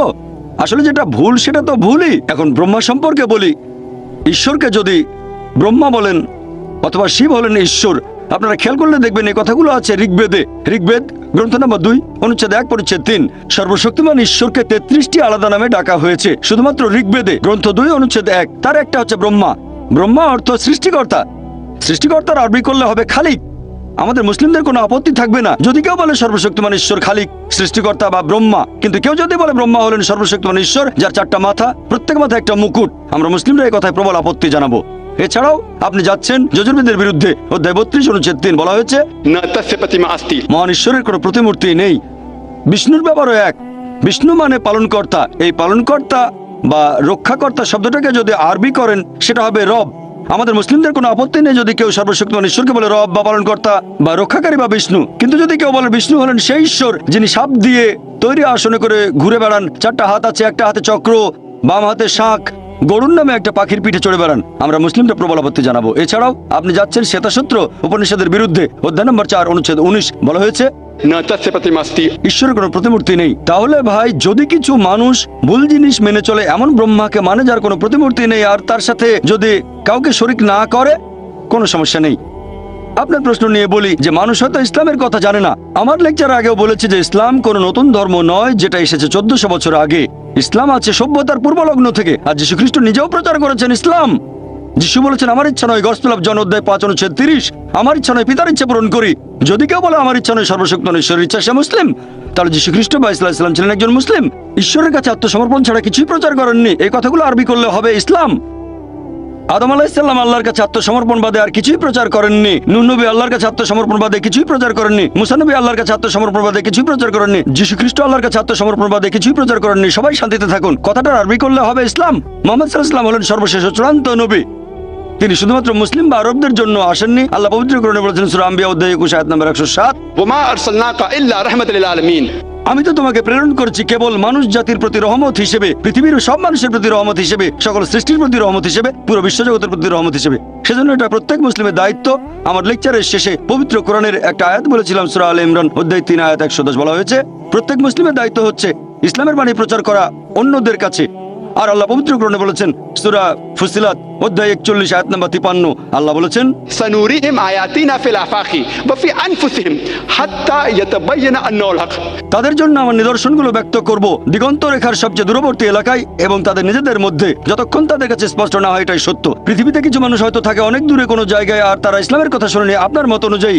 আল্লাহ বলেছেন যে তিনি তার সত্যের বাণী পৌঁছে দেবেন প্রত্যেক মানুষের অন্তরে দিগন্ত রেখা নিদর্শন দিয়ে তাদের নিজেদের মধ্যে। তাহলে আমাদের স্রষ্টা আল্লাহ সুবহানাহু ওয়া তাআলা নিজেই এই বাণী পৌঁছে দেবেন, স্রষ্টার কাছে আত্মসমর্পণের বাণী পৌঁছে দেবেন। তাই আমরা দায়িত্ব পালন না করলেও বাণীগুলো ঠিকই পৌঁছে যাবে। তখন সেটা প্রত্যাখ্যান করলে আপনি ক্ষতিগ্রস্ত হবেন, যদি গ্রহণ করেন তাহলে পরীক্ষায় পাশ করবেন। আশা করি উত্তরটা পেয়েছেন। এবারের প্রশ্ন মহিলাদের মধ্য থেকে। আসসালামু আলাইকুম ওয়া রাহমাতুল্লাহি ওয়া বারাকাতুহু। আল্লাহ জানেন মানুষ পাপই করবে যদি তাদের আবার পৃথিবীতে পাঠানো হয় দোজখের আগুনের স্মৃতিটা মুছে দিয়ে। এখন আল্লাহ কেন পৃথিবীর সব মানুষকে দেখালেন না যে তারা পরকালে জীবনে এরকম শাস্তি পাবে? তাহলে মানুষ সবকিছু নিজের চোখে দেখে আল্লাহকে ভয় করত আর সঠিক পথে চলতো। বোন খুব সুন্দর প্রশ্ন করেছেন যে আমরা যদি পরকালের জীবনে দোজখের আগুন সত্যি সত্যি দেখতে পেতাম, সবাই তাহলে বিশ্বাস করত আর কেউ খারাপ কাজ করত না। কিন্তু আল্লাহ তাদের ফিরিয়ে নিয়ে স্মৃতি মুছে ফেলবেন না, কারণ তাহলে তারা আবার একই ভুল করবে। আল্লাহ তাদের এখানে দেখাচ্ছেন না কেন? খুব সুন্দর প্রশ্ন বোন। আল্লাহ এখানেও কিছু নিদর্শন দেখান। আল্লাহ পবিত্র কোরআনে বলেছেন দোজখের আগুন সম্পর্কে, কিন্তু অনেকে বলে আরে দোজখে কে যাবে, আগুন তো নাও থাকতে পারে। আমরা মনে করি বেহেশত আবার কোথায়, এ ব্যাপার নিয়ে পরে চিন্তা ভাবনা করবো। আরে এটা বিশ্বাস করি না, যদিও আল্লাহ বলেছেন, তবে আমরা সেটা বিশ্বাস করি না। এরপর ট্রেলার, আল্লাহ আপনাকে ট্রেলার দেখাবেন, মানে হাইলাইটস এখানেই। যেমন ধরেন এইডস, আল্লাহ পবিত্র কোরআনে বলেছেন তিনি আগে শাস্তি দিয়েছেন অনেক জাতিকে, অনেক কম বা সম্প্রদায়কে তিনি পুরোপুরি ধ্বংস করে দিয়েছিলেন কমে লুত, এছাড়া অনেক কম। এখনকার দিনে আছে এইডস, 80 দশকের শুরু, 80 প্রথম দিকে। এটা একটা শাস্তি, আল্লাহর তরফ থেকে শাস্তি। অ্যাকোয়ার্ড ইমিউন ডেফিসিয়েন্সি সিনড্রোম, এটা একটা শাস্তি। প্রথমে হোমোসেক্সুয়ালদের হলো, তারপর হেটারোসেক্সুয়ালদের হলো, যারা অবৈধ যৌনাচার করেছে। তাহলে দেখতে পাচ্ছি আল্লাহ তার নিদর্শন দেখাবেন, এই সব কিছু নিদর্শন। যেমন ধরেন বসনিয়া, এটা একটা বিপর্যয় বসনিয়ার লোকদের জন্য। দুই দিক থেকেই কিছু মানুষ অন্যায় করেছে, তারা ছিল মুসলিম। তারা কেমন ছিল? বেশিরভাগই ছিল নিয়ম না মানা মুসলিম, ইসলাম সম্পর্কে জানতো না। আল্লাহ বিপর্যয় দিয়েছেন। হয়তো কিছু মানুষ ছিল ভালো, আর আল্লাহ বলেছেন যখন তিনি শাস্তি দেন সেখানে যারা পাপ করেনি তারাও শাস্তি পেতে পারে, তাদের জন্য এটা পরীক্ষা। আল্লাহ যখন কাউকে বিপর্যয়ে ফেলেন সেখানে অনেকে হয়তো পাপী নয়, আল্লাহ পবিত্র কোরআনে বলেছেন এমনকি তারাও বিপর্যয়ে পড়তে পারে, তবে তাদের জন্য এটা পরীক্ষা। তাদের জন্য পরীক্ষা বোন। এখন পৃথিবীতে কি ঘটছে দেখেন, কি ঘটছে বসনিয়াতে, তারপর অন্যান্য দেশে দেখেন, ইরাকে কি ঘটছে, এসবই হচ্ছে পরীক্ষা। কিন্তু আমরা এখানে কি করছি? আমরা বলি এটা তো বসনিয়াতে ঘটেছে, ভারতে তো কিছু হয়নি। ঘটনা ঘটেছে গুজরাটে, মাদ্রাজে কিছুই হয়নি। এই সবই নিদর্শন বোন। আল্লাহ এভাবে ট্রেলার দেখাচ্ছেন। আর আপনারা যদি এই বইটা পড়েন, সর্বশেষ ও চূড়ান্ত আসমানি কিতাব পবিত্র কোরআন, তাহলে জানতে পারবেন তিনি আমাদের স্রষ্টা, একমাত্র তার ইবাদত করা উচিত। আর তিনি আমাদের যা দেন তাতে আমরা বলবো আলহামদুলিল্লাহ। আশা করি উত্তরটা পেয়েছেন। স্যার, আমি জানতে চাচ্ছি, আপনার নাম প্লিজ? মোহাম্মদ ইসাক। কোনো অমুসলিম আছেন মহিলাদের মধ্যে? আচ্ছা ঠিক আছে ভাই, আপনি প্রশ্ন করে যান। পৃথিবী জুড়ে বিশেষ করে মুসলিমরা শাস্তি পাচ্ছে সব জায়গায়, বসনিয়াতে, কাশ্মীরে, ইরাকেও। আপনি আপনার লেকচারে বললেন পৃথিবীতে আমরা মানুষরা শাস্তি পেতে পারি। এখন ব্যাপারটা কি এরকমও হতে পারে যে তারা পৃথিবীতে শাস্তি পাবে আবার আখিরাতেও তারা শাস্তি পেতে পারে? ভাই আপনি প্রশ্ন করলেন যে মুসলিমরা সব জায়গাতে শাস্তি পাচ্ছে, বসনিয়াতে শাস্তি পাচ্ছে, তারপর পৃথিবীর অন্যান্য দেশেও আমরা এখানে শাস্তি পাচ্ছি, আবার আখিরাতেও শাস্তি পাবো। যদি কেউ হয়ে থাকে সত্যিকারের মুসলিম, সত্যিকারের মুসলিম মানে, মুসলিম শব্দের মানে কি আব্দুল্লাহ জাকির সুলতান নয়, মুসলিম মানে আল্লাহর কাছে আত্মসমর্পণ যে করে। সত্যিকারের মুসলিমের জন্য এই বিপর্যয় হচ্ছে একটা পরীক্ষা, এটা কোনো শাস্তি নয়। সবচেয়ে বেশি বিপর্যয় এসেছে নবীগণের উপর, সেজন্য আখিরাতে তারা পাবেন জান্নাত। তবে আপনি যদি শুধু নামে মুসলিম হন, হতে পারে আপনার নাম আব্দুল্লাহ, জাকির, মোহাম্মদ ইত্যাদি। আপনি শুধু নামে মুসলিম, তবে আল্লাহর নির্দেশ মেনে চলেন না, তাহলে জীবনে শাস্তি পেতে পারেন, আর পরকালের শাস্তি অবশ্যই পাবেন। কারণ আল্লাহ পবিত্র কোরআনে বলেছেন সূরা আলে ইমরান অধ্যায় 3 আয়াত 185, कुल्लु नफ्सिन जायकातुल मौत। জীব মাত্রই মৃত্যুর স্বাদ গ্রহণ করবে, আর তোমাদের কর্মফল কিয়ামতের দিন পূর্ণমাত্রায় দেওয়া হবে। শাস্তির অংশবিশেষ এখানে পেতে পারেন, আর বাকিটা আখিরাতে। শাস্তির অংশবিশেষ বসনিয়ার যে ঘটনা, সেটা অংশবিশেষ, বাকিটা আখিরাতে, চূড়ান্ত বিচার পরকালে। অথবা আপনি বিপর্যয়ে পড়তে পারেন, আল্লাহ হয়তো আপনার পরীক্ষা নিচ্ছেন এখানে, আর আখিরাতে পাবেন জান্নাত। তাহলে আল্লাহর আদেশগুলো মেনে চললে সত্যের পথে থাকবেন, যাই ঘটুক না কেন আপনি বলবেন আলহামদুলিল্লাহ। আশা করি উত্তরটা পেয়েছেন। লেকচার শুনতে এসেছি, আর আপনার যুক্তিগুলো সব মেনে আপনার নাম নিয়েছি। আর পেশা বলুন। মুর্তুজা, আমার নাম মুর্তুজা, আর আমি MBA পড়ছি। আমার একটা ছোট প্রশ্ন আছে। আপনি এই লেকচারে বললেন যে আল্লাহ তাআলা জানেন যে প্রত্যেক মানুষ ভবিষ্যতে কোন কোন কাজ করবে। আমরা আমাদের ভবিষ্যতে কি করব? এই পৃথিবী কেন সৃষ্টি হয়েছে? আমি কোথায় পৌঁছাবো? আমি পরের মুহূর্তেও কি করব সেটা আগে থেকেই ঠিক, তাই না? এখন পরীক্ষা শব্দটা কি এখানে সঠিক? কারণ আমরা যখন পরীক্ষা দেওয়ার কথা বলি যুক্তির সাথে, তাহলে পরীক্ষা এমন একটা জিনিস যার ফলাফল আগে জানা যায় না। এখন আমরা যখনই পরীক্ষা শব্দটা বলি সেখানে ফলাফল অজানা, তাহলে এটা কি সঠিক? কারণ যদি এটা জানা থাকে, আল্লাহ জানেন এর ফলাফলটা কি হবে, আমাদের প্রত্যেকের কি হবে, আর আমরা কে কোথায় যাব, তাহলে আমরা এখানে এসেছি কেন? স্যার, আপনার আরেকটু প্রশ্নটা বুঝতে পেরেছি। একবার একটা প্রশ্ন প্লিজ। না, এই প্রশ্নটাই শেষ করতে চাই। প্রশ্নটা কমপ্লিট করবেন। হ্যাঁ, আর ছোট একটা লেকচার ধরেন দিয়ে ফেললেন। আপনি একজন বিজ্ঞানী, আপনি কেন একটা গবেষণা করবেন, কিন্তু আপনি জানেন ফলাফলটা কি, তাহলে এখানে এই গবেষণা করার প্রয়োজন কি? ভাই আপনি প্রশ্ন করলেন, ইনশাআল্লাহ অমুসলিম ভাই বোনদের প্রশ্ন করার সুযোগ দেন। আমরা অমুসলিমদের প্রশ্নের উত্তর দিতে চাই। ভলেন্টিয়ারদের বলবো অমুসলিমদের সামনে নিয়ে আসেন। কোনো অমুসলিম থাকলে আপনারা লাইন ভেঙে সামনে আসেন, আমাকে প্রশ্ন করতে পারেন, আমরাও সেটা চাই। ভাই মুর্তজা প্রশ্ন করলেন, যখন কোনো একটা পরীক্ষা নেওয়া হয় ফলাফল আগে থেকে জানা থাকে না। ফলাফল জানা থাকলে পরীক্ষা হলো কোথায়? একটা সায়েন্টিফিক টেস্টের রেজাল্ট আগে জানা থাকে না, রেজাল্ট আগে জানলে পরীক্ষাটা হলো কোথায়? সুন্দর প্রশ্ন। কেউ আল্লাহকে পরীক্ষা করবে না, আল্লাহ সব ফলাফল জানেন, তবে আল্লাহ পরীক্ষাটা দিচ্ছেন না, পরীক্ষা দিতে হবে আমাদের। আপনি আমি আগে ফলাফল জানি না, আমি আমার ফলাফলগুলো জানি না, আমি জানি না বেহেশতে যেতে পারবো কিনা। যদি জানতাম বেহেশতে যাব, তাহলে আজকে কষ্ট করে মাদ্রাজে আসতাম না। এই পৃথিবীর বিভিন্ন দেশে যায়, আমার অনেক পরিশ্রম হয়, আমি তো জানি না আমার জন্য বেহেশত নিশ্চিত কিনা। যদি জানতাম নিশ্চিত বেহেশতে যাব, তাহলে খালি খালি কেন ডাক্তারি ছেড়ে দিয়ে দাওয়া দেবো? আমি জানি না, আমি নিশ্চিত না যে বেহেশতে যেতে পারবো কিনা। আমি আল্লাহ তাআলার কাছে দয়া প্রার্থনা করছি, আমাকে দয়া করো, বেহেশতে দাখিল করো। আমি আল্লাহ তাআলার কাছে দোয়া করছি, এভাবে বলবো না যে আমি খুব ভালো দায়িতা বেহেশতে চলে যাব। যে মানুষটা পরীক্ষা দিচ্ছে সে আগে থেকে ফলাফল জানে না। আপনি জানেন না বেহেশতে যাবেন না দোজখে, আমিও জানি না, তবে আল্লাহ জানেন। আমি আমার লেকচারে একটা উদাহরণ দিয়েছিলাম। একজন টিচার যখন পরীক্ষা নিচ্ছেন, অনেক সময় টিচার ফলাফলটা অনুমান করতে পারেন। টিচার জানেন এই ছাত্র পরীক্ষায় ফার্স্ট হবে, তারপরে এই ফেল করতে পারে। তাহলে কি বলবেন যে আমি পরীক্ষা দিতে যাব না? পরীক্ষা দেবেন আপনি, টিচার পরীক্ষা দেবেন না। এখন বিজ্ঞানী যখন কিছু গবেষণা করেন, সেই বিজ্ঞানী আগে থেকে ফলাফলটা জানেন না, সেজন্য তিনি গবেষণা করেন। আল্লাহ সুবহানাহু ওয়া তাআলা কোনো বিজ্ঞানী নন, আমাদের নিয়ে গবেষণাও করছেন না, এটা ভুল ধারণা। আল্লাহ আমাদের নিয়ে এক্সপেরিমেন্ট করছেন না। আল্লাহ সুবহানাহু ওয়া তাআলা আমাদের স্রষ্টা, বিশ্বজগতের স্রষ্টা। তিনি দুনিয়াতে সৃষ্টি করেছেন আমাদেরকে, এই মানুষকে, যাদের রয়েছে স্বাধীন ইচ্ছা, তিনি জানেন। এখন তিনি আমাদের এই পৃথিবীতে জীবন দিয়েছেন, কারণ যদি তিনি এভাবে আমাদের পরীক্ষা না করেন, তাহলে শেষ বিচারের দিনে আপনি আল্লাহ তাআলাকে প্রশ্ন করবেন, আমাকে কেন দুজকে পাঠালেন? যদি আল্লাহ দুজকে পাঠান, এটা আল্লাহ জানেন, আমি জানি না, তাহলে এটা পরীক্ষা। আর আমি আমার লেকচারে বলেছি যে আল্লাহ সুবহানাহু ওয়া তাআলা সুবিচার করেন। এখানে আল্লাহ কোনো রকম পরীক্ষা দিচ্ছেন না, আমাদেরকে আল্লাহর কোনো প্রয়োজন নেই। আল্লাহ এমনিতেই সবচেয়ে মহান, আমরা এখানে পরীক্ষা দিচ্ছি, আর আমরা ফলাফলটা জানি না। যেহেতু ফলাফল জানি না, সেজন্য আমরা যথাসাধ্য চেষ্টা করছি, আর আমরা আল্লাহ তাআলার কাছে দোয়া করব, তিনি যেন আমাদের দয়া করেন, আমাদের ক্ষমা করেন, বেহেশতে দাখিল করেন। আমিন। এবারে পরের প্রশ্ন পুরুষদের মধ্য থেকে। আমার নাম শক্তিবেল, MIT-তে বিটেকের ছাত্র। স্যার, আপনি বললেন ঈশ্বর বলেছেন আমি সব পাপ ক্ষমা করব, কিন্তু আমার সাথে শরিক করাকে ক্ষমা করব না। শুধুমাত্র ইসলামের অনুসারীরা আল্লাহকে মেনে চলে, আর অন্যান্য ধর্ম যেমন হিন্দুইজমে আমরা আল্লাহকে মেনে চলছি না। তাহলে আপনার দৃষ্টিতে আমরা পাপী? ভাই প্রশ্ন করলেন যে আল্লাহ যে কোনো অপরাধ ক্ষমা করতে পারেন যদি তিনি চান, এমন না যে ক্ষমা করবেনই, এমন না যে আল্লাহকে বিশ্বাস করলে আপনি যে কোনো পাপ করতে পারেন। তিনি চাইলে অবশ্যই ক্ষমা করতে পারেন, তবে শিরক করার অপরাধ কখনো ক্ষমা করবেন না। এখন অমুসলিমরা আল্লাহকে বাদ দিয়ে অন্য কারো উপাসনা করে। আল্লাহ মানে সত্যিকারের একজন ঈশ্বর, তাকে যে কোনো নামে ডাকতে পারেন। আল্লাহ কোরআনে বলেছেন সূরা ইসরা অধ্যায় 17 আয়াত নাম্বার 110, কুলিদুল্লাহ আবিদুর রহমান আইয়ামা তাদুফাল আল আসমাউল হুসনা। তোমরা তাকে আল্লাহ নামে ডাকো অথবা রহমান, যে নামেই ডাকো সকল সুন্দর নাম সমূহ তো তারই, তবে নামটা হতে হবে সঠিক।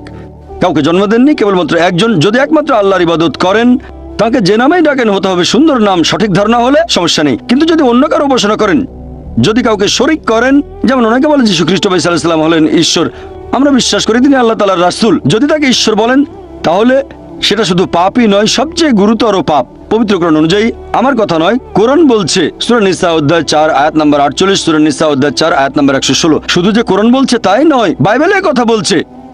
এমনকি বাইবেলও বলা আছে, সর্বশক্তিমান ঈশ্বর বলেছেন, বুক অব ডিউটেরোনমি অধ্যায় 5 অনুচ্ছেদ 7 থেকে 9, তোমরা সর্বশক্তিমান ঈশ্বরের কোনো প্রতিমা তৈরি করবে না, এটা পাপ। এমনকি ঋগ্বেদও বলছে এটা একটা পাপ। যজুর্বেদ অধ্যায় 32 অনুচ্ছেদ 3 বলছে এটা পাপ। তাহলে শুধু কোরআন একাই বলছে না এটা পাপ, এমনকি হিন্দু ধর্মগ্রন্থ বলছে এটা পাপ। ধরেন একজন মুসলিম বললো আমি আল্লাহকে বিশ্বাস করি, তারপর ইবাদত করা শুরু করলো মুহাম্মদ সাল্লাল্লাহু আলাইহি ওয়াসাল্লামকে, নাউজুবিল্লাহ। এটা উদাহরণ দিচ্ছি। সে বললো আমি আল্লাহকে বিশ্বাস করি, তারপর মুহাম্মদ সাল্লাল্লাহু আলাইহি ওয়াসাল্লামকে ইবাদত করা শুরু করলো, তাহলে সে বেহেশতে যেতে পারবে না।